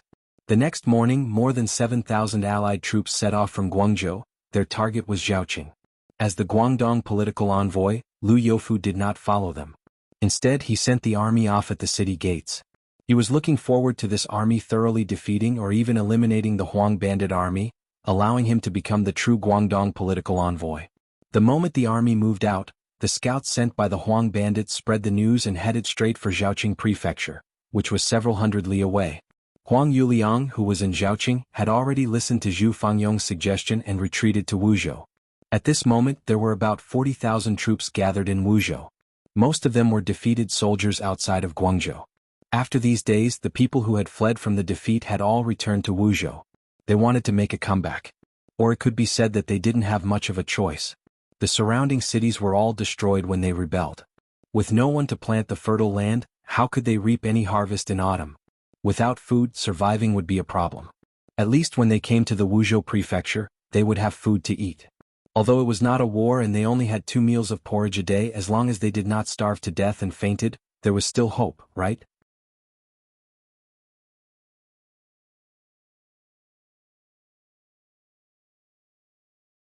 Chapter 381. For the sake of food and survival, there would be many people entering the Wuzhou prefecture every day under the banner of the Revolutionary Army. The bandit leader, Huang Yuliang, was overjoyed when he saw all of this. Regardless of the reason, these people were willing to seek refuge with him. At least he had made a name for himself. With a name there would be people. With people he could go around killing and pillaging. Food and money would flow into his hands endlessly. With this cycle, his territory would grow bigger and bigger, and his military strength would also grow. One day, it would not be impossible for him to ascend the throne and become an emperor. In order to achieve these goals, the first thing he had to do was to deal with the invaders. The news had already been sent over. When he learned that the Southern Ming Empire had sent over 7,000 soldiers to Zhaoqing Prefecture, Huang Yuliang laughed heartily. Only 7,000 people and they dare to go against my army of 40,000? Do they really not want to live anymore? Huang Yuliang's laughter traveled to the various leaders in the tent. Naturally, everyone laughed along with him. In their eyes, these people were also not optimistic about the 7,000 Southern Ming Empire troops. At this moment, they seemed to have forgotten about their defeat outside the prefecture of Guangzhou. Of course, there were too many reasons why they had failed. For example, the other party had ambushed them and caught them off guard. However, now that they were prepared, they didn't believe that these 7,000 people would be able to turn into monsters. Young master, the Southern Ming Empire only sent over 7,000 people. I think they might not even be able to reach the Wuzhou prefecture. Zhaoqing prefecture's General Cheng should be able to defeat them. One of the leaders saw that Huang Yuliang was in a good mood and hurriedly flattered him. The so-called General Qing was one of the leaders of the Huang bandit army, Qing Yuan. Qing Yuan had some military talent. However, because he was slightly less experienced than Gung Jun and the other three, he did not enter the ranks of the four heavenly kings. However, following Gung Jun's death, there were now calls for him to be a substitute and become one of the four heavenly kings. With such ability and charisma, Huang Yuliang sent 5,000 of his men to Zhaoqing Prefecture to test him. They were there to stop the southern Ming Empire's army. The art of war said that once, twice, thrice and thrice one would be exhausted. What was important was that if they couldn't work together in battle, the morale of the army would drop and the morale would be shaken. Naturally, their combat strength would be greatly reduced. Qing Yuan and 5,000 troops were left behind in Zhaoqing Manor to achieve this goal. Of course, it would be best if he could win. It would be hard for Huang bandit general to find any opponents in Guangdong. On the other hand, even if they lost, they would heavily injure their opponent and make ample preparations for the upcoming battle in Wuzhou. Not bad. Hearing someone mention Qing Yuan, Huang Yuliang said excitedly, "This young master has already promised Qing Yuan that as long as he can deal a heavy blow to the southern Ming army, he will be allowed to enter the ranks of the four heavenly kings. I believe that he will not disappoint." Congratulations, young master. Congratulations on obtaining another good general. Everyone knew that since Huang Yuliang could say such words, the matter was basically settled. One by one they began to praise him. As for how much of the praise was sincere and how much was sincere, it was up to the benevolent to see benevolence. Zhaoqing Manor. As a place that one had to pass through on their way to Wuzhou Manor, there were many Huang bandit soldiers standing on the city gate. Under the crowd was a man holding a long blade. He had a fierce expression and his eyes flashed with a bloodthirsty light. It was Qing Yuan himself. The news that he was going to replace the dead Gung Jun as one of the four heavenly kings had long reached his ears. Recently, there were even more people around him who were fawning over him. At the beginning he was still clear-headed. At least he knew his own worth. However, as more and more people began to praise him, he became complacent. Sometimes even he couldn't help but believe the words of others. It was as though he was really a god that had descended from the heavens, was really brave, was really a genius at leading troops, and was really victorious in every battle. This was what people often said. False things could become true if too many people said them. Qing Yuan, who started to become arrogant, became arrogant, frivolous, and underestimated the enemy. Even though he knew that the southern Ming reinforcements who had defeated Huang Yuliang's 80,000-strong army were coming, when he saw the southern Ming army gradually appearing from below the city gate, he still gave the order to open the city gate and attack. "Men, bring this general's warhorse over. Let's see how I'll be defeated and take the enemy general's head amidst an army of 10,000. It seemed like he had watched too many dramas. At this moment, Qing Yuan was filled with a heroic spirit. As he shouted, he waved the blade in his hand. "General is mighty. General is mighty." As the main general was full of vigor, the soldiers below also had their morale boosted. They all shouted loudly with a face full of excitement. Amidst the shouts, the city gate of Zhaoqing Manor opened. Qing Yuan, who was riding a war horse and holding a blade, only left behind 2,000 soldiers to defend the city. He brought 3,000 soldiers and horses out of the city gate. Their uniforms were messy, their weapons were all different, and they did not even have a formation. The 3,000 soldiers seemed to have come out in one go and followed behind Qing Yuan. They did not look like a disciplined army at all. "This is the Yellow Bandit Army?" Guan Yingyan, who was standing in the opposite army, looked at the incoming people and asked curiously. When he turned around, he saw the neat ranks of the Ming army, their uniform. They were the 2,000 temporary auxiliary soldiers. Right now, they were also wearing the same Mandarin duck battle jacket as the southern Ming army uniform. The only difference was that they had a wide red cloth tied around their arms to make the difference. This was something that couldn't be helped. An army couldn't bring too many empty uniforms with them. Even though every Lung Feng and auxiliary soldier had a set of uniforms, they couldn't possibly give them to these temporary auxiliary soldiers. Even if they wanted to, it would not be enough. It was better to let them wear the Ming army's uniform first. After all, there were many such things in the Guangzhou Manor's military storage. Secondly, it was to differentiate them. Everything could be changed the next time they replenished their supplies. Did they want to change out of the Ming army's uniform at that time? Good. Then they needed to perform well. Of course, this was Yang Qindong's idea. With a large warehouse in his hands, he could take out more uniforms at any time. However, he would not do so. It was not worth it to attract suspicion for no reason. Speaking of which, this was the first time Guan Yingyan had truly fought with the Yellow Bandit army. The previous battle was in the dark. By the time he arrived at the battlefield, everything had already ended. Even though he saw some dead or captured Yellow Bandit soldiers, he did not have any direct impression of them. It was not like now where he could see everything in his mind at a glance. Guan Yingyan's doubtful words were heard by the 2,000 temporary auxiliary soldiers standing beside him. Their faces turned red and feverish. It seemed to be doubt, but in reality the words of disdain made them feel ashamed. When they thought about how they had been proud to stay in this kind of army, they felt even more ashamed. Yang Qindong felt the change in the 2,000 temporary auxiliary soldiers. He also knew that when Guan Yingyan said these words, it was not intentional. It was just his feelings. He had no intention of blaming anyone. Instead, he said to Luo Pe, the commander of the 2nd Cold Front Regiment beside him, "Commander Luo, in a moment choose the 1st company as the main attack. Then, choose 2 companies of auxiliary soldiers and bring 2,000 temporary auxiliary soldiers. Do you have confidence in taking down Zhaoqing Manor? Please be at ease, Imperial Envoy. If we cannot take it down, we will bring our heads to you."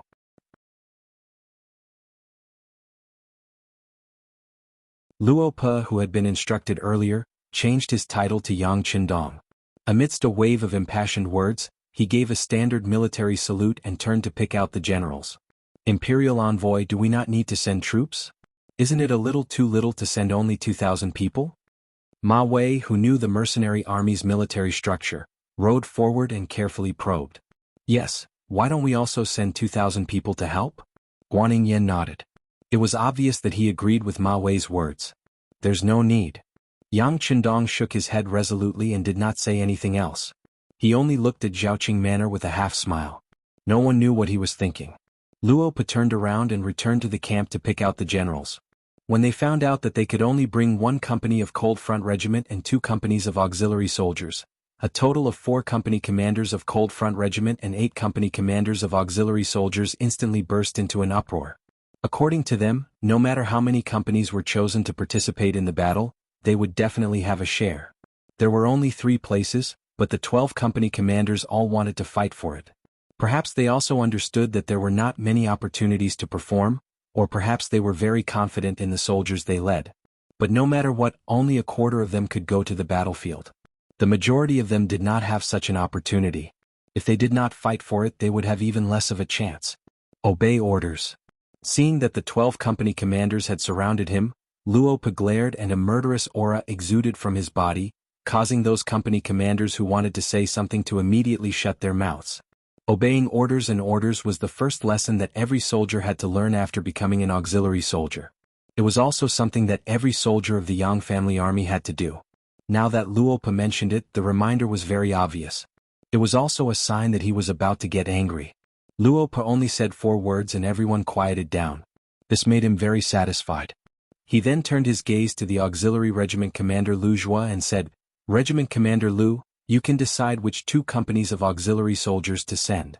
"Yes," Lu Zhua replied. Although they were both regimental commanders, Luo Pe was from the Cold Front Regiment while he was from the auxiliary regiment. One could imagine the difference between them. Even if he really went to the Cold Front Regiment, whether or not he could become a battalion commander would depend on luck.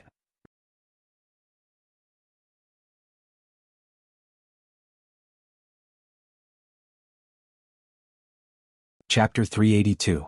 The 2 regiment commanders worked together and quickly picked out 3 companies to fight. Together with the 2,000 temporary auxiliary soldiers, there were a total of 2,300 people ready to fight. Among the 3,300 people, the company at the forefront was the Cold Vanguard Company led by Battalion Commander Qinbo. Luo Pe had taken a step back this time, giving the opportunity to charge and break through the enemy lines to his battalion commander. Qinbo's eyes shone brightly as he seized the opportunity with great difficulty. He felt as if there was an endless amount of energy in his body. When he thought about how the 6th young master was watching his performance on the battlefield behind him and his every move, he felt an inexplicable excitement all over his body. Peng Yu was in the Cold Vanguard Company. Due to his outstanding performance on the battlefield, he had been selected by the 6th young master as a member of the Cold Vanguard Company. This time he had to perform outstandingly to repay the trust and support. Peng Yu was not the only one. The Cold Vanguard Company was also filled with energy. Since they were able to join the Cold Vanguard Company, they naturally had the right to know who the sixth young master was. Yang Qindong's appearance was like a shot of adrenaline to them, causing them to be extremely excited. The two auxiliary battalions were in the middle. Following behind the Cold Vanguard Company, they would be the main attackers when the battle started. After all, the weapons in their hands were crossbows that were slightly closer to the enemy. If they wanted to be effective, then they had to rush to the front of the enemy. Although there were only 200 of them, all of them were filled with confidence. It was not for any other reason, but because they believed in their comrades and the marksmanship of the Cold Vanguard Company members who would be assisting them on the battlefield. If anyone dared to counterattack or threaten their lives, the Cold Vanguard Company would definitely step in and take care of the enemy one by one. Standing at the very back were the 2,000 temporary auxiliary soldiers. Compared to a few days ago, they now looked like soldiers standing there. The military training made them look more upright and straight. The grievances meeting reminded them not to forget the past and to remember to strive for a better future. After eating and drinking well, each of them had a ruddy complexion. When they thought about becoming real auxiliary soldiers, they would have the opportunity to follow the auxiliary soldiers back to their headquarters and live a fair and just life without having to worry about food and drink. They became even more excited. It was as if the goal of their lives had already appeared. In order to live a happy life in the future, they had to perform well in this battle. With their fighting spirit and morale, they tightened their grip on the crossbows in their hands.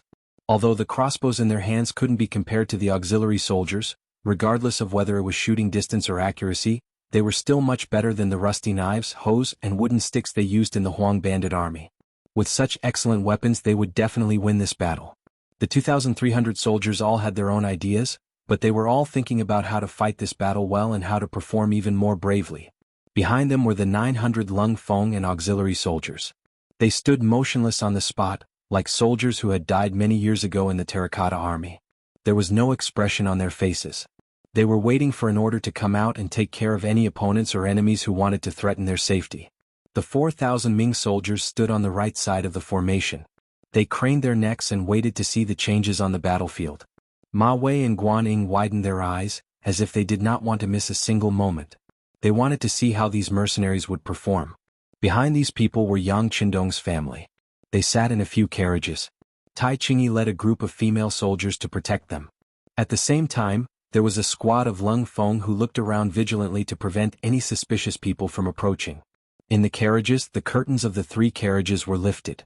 They were the first wife Hu Yin, the third wife Lady Shui, and Miss Su Maner.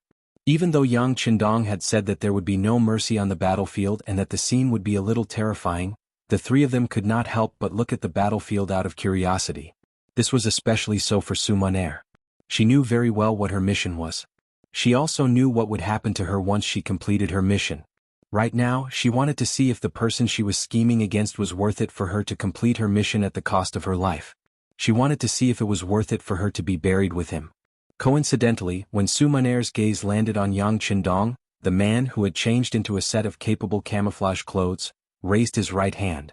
Then he placed it down gently, looking extremely elegant. Following this action, the 2,300 soldiers surged forward in an orderly manner. When the 2,300 people stepped on the same spot and spread out in a straight line, they looked like a long dragon from afar.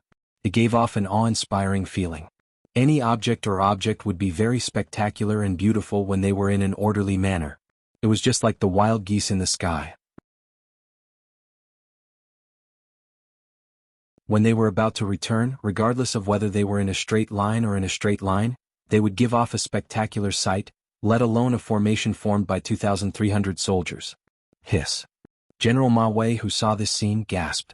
He did not expect that with just over 2,000 people, once they moved in unison, they would create such a shocking force. When he was leading the Guangdong Guards, he had also undergone training in this area. However, as the military discipline was not very strict, not to mention over 2,000 people, even a casual formation of 1,000 people or a formation of 100 people would not be able to be in an orderly manner. Their steps would also not be in the same spot like they were now. Naturally, their might would be much weaker. He could not help but look at Guan Ying, who was riding a horse at the side. He realized that the other party was also deep in thought.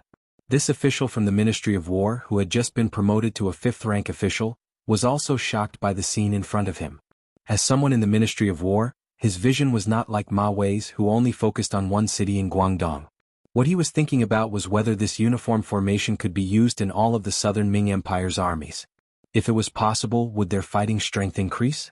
Even his own people were shocked, let alone the opponent, Qing Yuan. He rode on a horse and held a large blade in his hand. He looked very majestic, but when he saw the enemy move and the mountain-like aura pressing down on him for some reason, his heart could not help but beat rapidly. A feeling of fear began to spread throughout his body. This feeling of fear quickly affected the warhorse under him. It was said that animals had a sense of fear towards danger.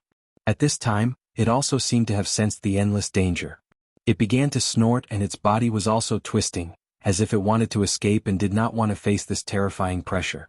Not only Qing Yuan and his warhorse, even the 3,000 Huang bandits behind him were intimidated by this aura at this moment.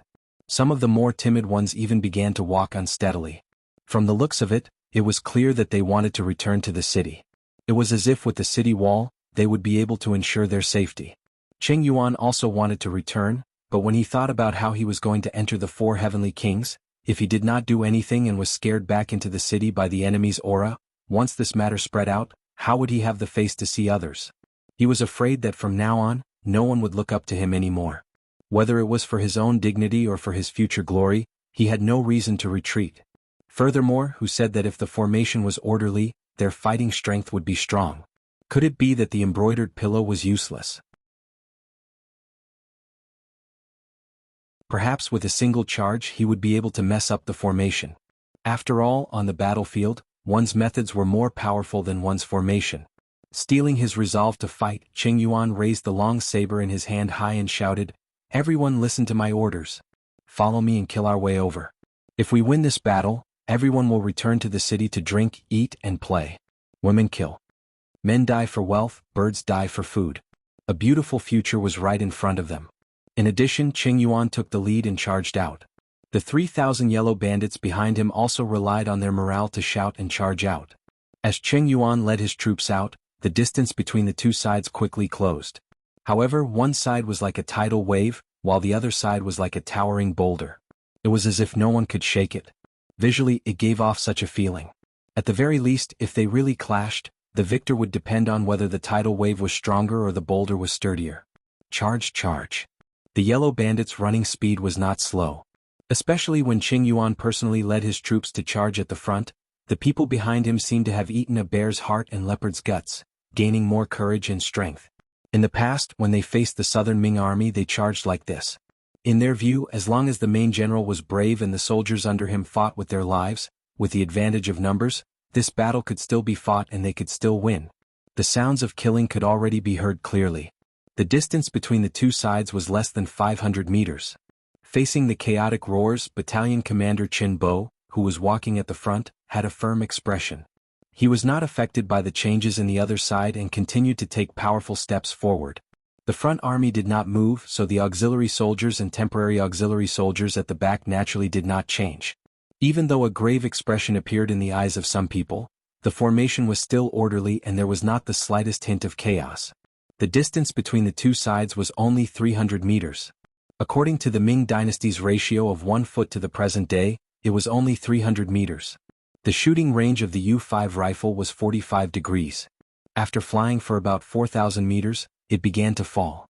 Of course, this was not the effective range. Under the effective range, as long as one could see, 800 meters was not a problem. Within 600 meters, one could easily take a person's life. Now that the distance was less than 300 meters, it was time to attack. Some of the platoon leaders and squad leaders who understood the reasoning behind this looked at Battalion Commander Qin Bo.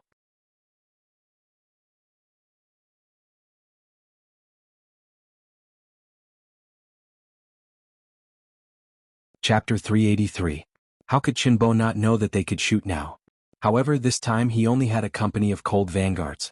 They could fight to their heart's content, but if they did that, what would happen to the auxiliary soldiers and the 2,000 auxiliary soldiers? Because their loyalty did not undergo the final test, they only had crossbows in their hands, which had a lethality of 150 meters. In other words, if Qin Bo gave the order to attack now, they would be able to heavily injure the enemy, but the auxiliary soldiers would have a hard time fighting. That was why Qin Bo did not give the order to attack immediately. He was calculating in his mind. A normal crossbow had a damage range of 120 meters and its effective range was around 100 meters.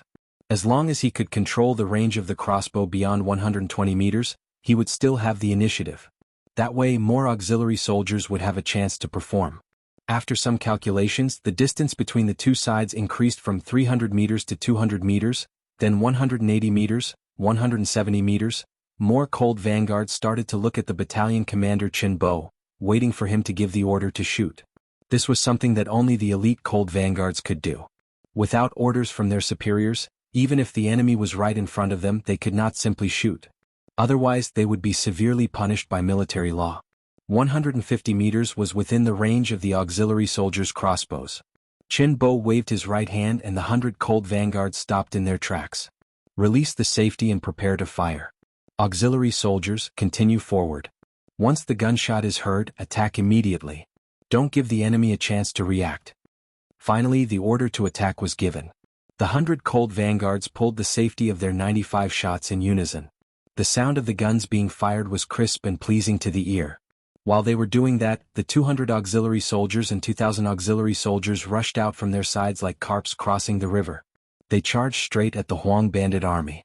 At a distance of 150 meters, the two sides were still closing in. The 500 archers in the Huang bandit army were ready to fire their arrows. General Qing Yuan, who was leading the charge on his horse, was also ready to shout out the command to fire. 140 meters, 130 meters, crossbows ready, fire. A voice that was a step faster than Qing Yuan's came from Chin Bo's ears. Following the order, hundreds of tongues of flame spewed out. Their targets were Qing Yuan, who was on his horse, and the Huang bandits who were preparing to shoot. There were also 200 auxiliary soldiers working together with him. They had already aimed their crossbows at the archers. This was the group of people who posed the greatest threat to them. As long as they could take them all down, the control of the battlefield would definitely fall into their hands. At that time they would be able to kill as they pleased. Ba ba ba. Whoosh whoosh whoosh. The sound of gunfire and crossbow bolts pierced through the air almost at the same time, causing Qing Yuan to fall off his horse, the archers to fall to the ground, and the Huang bandit army to descend into chaos. No one would have thought that the mighty General Qing Yuan would fall off his horse without even touching the hair of his opponent. Their general was wearing armor and could not be injured by ordinary arrows, but why was he still so careless? Without a leader, the Huang bandit army appeared to be in chaos. Another junior leader wanted to take over the command of the army, but his influence was too small to make the entire army listen to his orders. Not to mention, as the second wave of gunfire and crossbow bolts rang out, the junior leader also fell to the ground with a plop. Kill. Qing Yuan is dead. Those who resist will be killed. Those who surrender will live. Seeing the enemy's generals fall to the ground one after another, the 202,000 auxiliary soldiers charged over with a momentum that could topple mountains and overturn seas. Along the way they were like a hot knife through butter. Every time the sound of gunfire or crossbow bolts rang out, there would be people on the other side falling to the ground. This kind of situation where they had lost 7 to 8% of their forces without even fighting caused the morale of the Huang bandit army to plummet again and again. They were originally a motley crew. Their original goal of joining the Huang bandit army was not pure. They only wanted to eat their fill and did not even know what to do after eating. How could an untrained army with no goals, no ideals, no pursuits, no beliefs be a match for the Yang family army? Even if they were facing temporary auxiliary soldiers who had vague goals in life, they would not be a match for them. With the sound of crossbow bolts piercing through the air, they did not even need to engage in close combat. They could kill their opponents from far away. Then they would load the crossbow bolts and shoot. Every time this happened, the Huang bandit army would fall to the ground after being hit by the crossbow bolts. In this kind of near one-sided slaughter, under the situation where they had lost the support of their own archers, only death would await them if they continued to resist. At this moment, there were finally people who could not endure the fear because they did not know when they would fall. They also did not know if the next one to fall would be them. Since surrendering would allow them to live, there was no need to hesitate. Groups of people began to throw away the weapons in their hands and kneel on the ground. Good. Behind them, Yang Qindong used his binoculars to observe everything.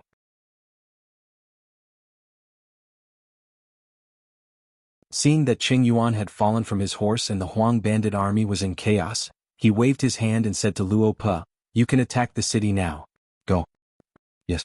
Luo Pe, who had been waiting impatiently for a long time, was waiting for these words. At this moment, other than leaving a company of cold vanguards to protect Yang Qindong's central army, the other two companies of cold vanguards rushed out like war horses. Some of them were even carrying things that Guanyin and Ma Wei did not recognize and did not know what they were for. Let's go, we can also advance. I believe that within 2 hours, we will be able to eat in Zhaoqing's residence. Yang Qindong chuckled with a face full of confidence. Yes, the mercenaries are really powerful. Guanyin and Ma Wei agreed, but no matter how one listened, they seemed to be perfunctory. After all, only Qing Yuan and the soldiers he brought out of the city were defeated. There were still 2,000 Huang bandit army defending the city. How could it be taken down so easily? One had to know that a siege would consume the most time and energy as well as the source of soldiers. If things went wrong, a city would be surrounded for 10 days, half a month, or even longer. It would be normal for the city not to fall. No matter what Guanyin and Ma Wei thought, Yang Qindong was still very confident on his horse. It was as if he was not going to watch the battle, but directly entering the city. At this moment, Luo Pe was leading 2 companies of cold vanguards to rush forward. As he ran, he encouraged the cold vanguards beside him. Everyone hurry up. The 6th young master is right behind us. When the 6th young master arrives, the city gates will be broken. Don't delay the 6th young master's arrival. After mentioning the 6th young master 3 times, it seemed to be a little long-winded. However, to the cold vanguards, it was the most encouraging words. At least at this moment, because everyone heard the name of the 6th young master, their speed increased. Qing Yuan's army was defeated and captured. Most of his men were either killed, injured, or surrendered. Less than 800 of them actually escaped. These people risked their lives to reach the city gates of Zhaoqing Prefecture and shouted for the city guards to lower the drawbridge. Unfortunately, the auxiliary and temporary auxiliary soldiers behind them had already caught up. The Huang bandit army in the city did not dare to open the city gates. Seeing that there was no hope of entering the city, the 800 deserters were afraid that they would be killed on the battlefield. One by one, they threw down their weapons and knelt down to surrender. Thus, the 3,000 Huang bandit army soldiers became prisoners of war. After bringing these people to the side, Battalion Commander Qin Bo led a company of cold vanguards to the city gates. Listen up, we are the mercenaries hired by the Duke of Loyal Courage of the Great Ming Dynasty. In the Guangzhou Prefecture, the 80,000 soldiers led by Huang Yuliang were also heavily injured by us. If you know what's good for you, immediately open the city gates and you will be considered to have made a military contribution. Otherwise, you will be punished for breaching the city gates. There were many ways to persuade the enemy to open the city gates. The soft way was to tempt them with benefits and say all sorts of nice things. The hard way was to use a harsh tone and use threatening words. However, there were too few examples of people being able to persuade the enemy to open the city gates with just a few words. For example, the 2,000 Huang bandit army soldiers had no intention of opening the city gates. When Qing Yuan fell off his horse, they noticed that something was wrong and had already sent people to the Wuxia Prefecture to ask for help. As long as young Master Huang received the news and arrived with his troops, the crisis in Zhaoqing Prefecture would naturally be resolved. Qin Bo stood at the foot of the city gates and shouted 3 times. However, no one used words to reply to him. Instead, a few arrows were shot in front of his feet. This was because the distance was not enough. Otherwise, Qin Bo would have been injured. You're courting death. Qin Bo felt like he had been slapped in the face when he saw a few arrows stuck in the ground 7 or 8 meters away from him. His face turned ashen. Men, kill those who shot the arrows for me. Yes, Battalion Commander. Among the cold vanguard there were people who could not wait to test their skills. Now that they had Qin Bo's orders, there was no need for them to hold back. They laughed and raised their guns to shoot. A Huang bandit army soldier who was holding a bow and arrow on top of the city gate tower unfortunately became the target. Before he could pull his arms back, he heard a crisp gunshot. He was shot between his eyebrows and fell from the city gate tower. This was only the beginning. Following that, the other cold vanguard soldiers began to search for their own targets. Within the time it took for a stick of incense to burn, 9 Huang bandit army soldiers who wanted to shoot arrows were killed. They either fell from the city gate tower or died within the city gate tower. The deaths of these people shocked the Huang bandit army soldiers who were guarding the city. It also shocked the 2,000 auxiliary soldiers who were watching from the side. The battle just now had been extremely satisfying and smooth. The situation had been one-sided from beginning to end. Many of them had not felt any danger and had won the battle. However, this kind of shock was not as great as what they saw in front of them. When they saw that every Huang bandit army soldier who was exposed on top of the city gate tower would quickly fall to the ground and die, they finally understood what the cold vanguard represented. In the past, they had always heard the auxiliary soldiers talk about how powerful the cold vanguard was and did not think much of it. Now it seemed that everything was true. It was just that their vision was too narrow and they could not imagine it.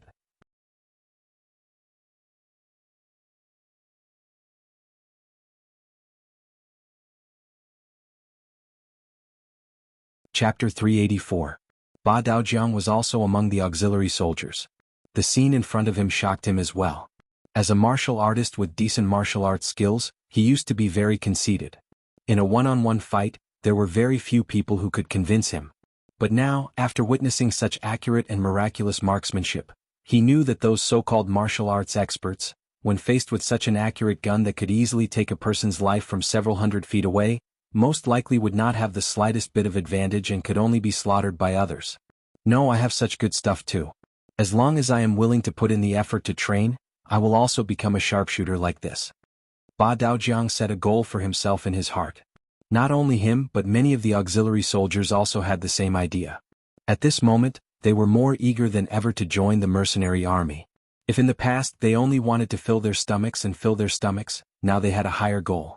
They wanted to become the strongest soldiers in the world. Under Qin Bo and Lung Feng's gunfire, the Huang bandit army suffered losses and no one dared to show their faces. At this moment, Commander Luo Pa led 2 companies of Lung Feng and rushed over. Commander, give me an hour. I will lead Lung Feng and charge into the city. We will definitely take down the city. When Qin Bo saw that Commander Luo Pa had arrived, he stepped forward and volunteered. How are we going to take down the city without scaling ladders? Alright, you've already done very well. Look at me now. Luo Pa patted Qin Bo's shoulder. He had given Qin Bo a chance to perform well just now. Now it should be his turn. A higher rank would be able to suppress others. Not to mention that he had just performed a meritorious deed. If it was his turn, it should be Luo Po's turn. Qin Bo immediately led the troops from before to the side. Commander Luo Po was left behind. He confidently led 200 elite Lung Feng to the city gate tower. At some point, a loudspeaker had appeared in his hand. He first glanced behind him and waited for the 200 soldiers to get into formation. When they were ready, he raised his head to look at the city gate tower and shouted, "The people on the city gate, listen up. Now that your Qing Yuan has been captured, you are just cornered beasts. If you open the city gate now, you can still redeem yourselves. But if you wait until we reach the city gate, you will all die without a burial place. I'll give you 10 breaths of time to make your decision. Men, prepare the rocket launchers." The 200 cold vanguard soldiers had been waiting for this order for a long time. As soon as Luo Po's voice fell, 5 cold vanguard soldiers walked out from the ranks. Each of them carried a 40 rocket launcher on their shoulders. They raised the launchers and aimed them at the city tower. The rest of the cold vanguard soldiers held the 9.5 in their hands as they stared at the city gate tower. If anyone dared to show themselves, they would not hesitate to shoot. The 40 rocket launcher, commonly known as the 40 fire, had a diameter of 40 millimeters, a mass of 5.6 kilograms, a length of 910 millimeters, a diameter of 85 millimeters, a mass of 2.1 kilogram, and a firing distance of 300 m. Although the 40 fire had a high requirement for stability when firing from a kneeling or standing position, it was still a convenient and portable siege weapon. After all, it was very powerful. As long as they had control of the battlefield, they could fire at will. After the 540 fire cannons were adjusted, the first cannonball rose into the air and smashed into the city tower of Zhaoqing City. Boom! A huge flame suddenly lit up. Even though it was daytime, there was still a flash of flame. When it landed on the city wall, not only did it create a huge crater, the powerful explosion also caused people's ears to ring and their hearts to palpitate, causing them to tremble in fear. With just one shell, the Huang bandit soldiers on the city gate tower trembled. They did not dare to look down from the city gate tower. Naturally, they did not know what it was that brought about such power. However, their instincts told them that this thing was very powerful and would not be easy to deal with. On the other hand, the soldiers below the city, no matter if it was the 2,000 temporary soldiers, the 4,000 Ming army soldiers, or the thousands of Huang bandit soldiers that were just captured, they were all frightened by the formation in front of them. What kind of cannon was this? How could it have such power? Moreover, it looked so small and convenient. It could really be called a godly weapon in the army. With one shell, rocks flew everywhere, causing the city gate tower to become silent. Then a second and a third shot were fired. One of the shots hit the battlements of the city wall. Not only did it destroy a piece of the battlements, but it also sent rubble flying in all directions, injuring many of the Huang bandits who were hiding there.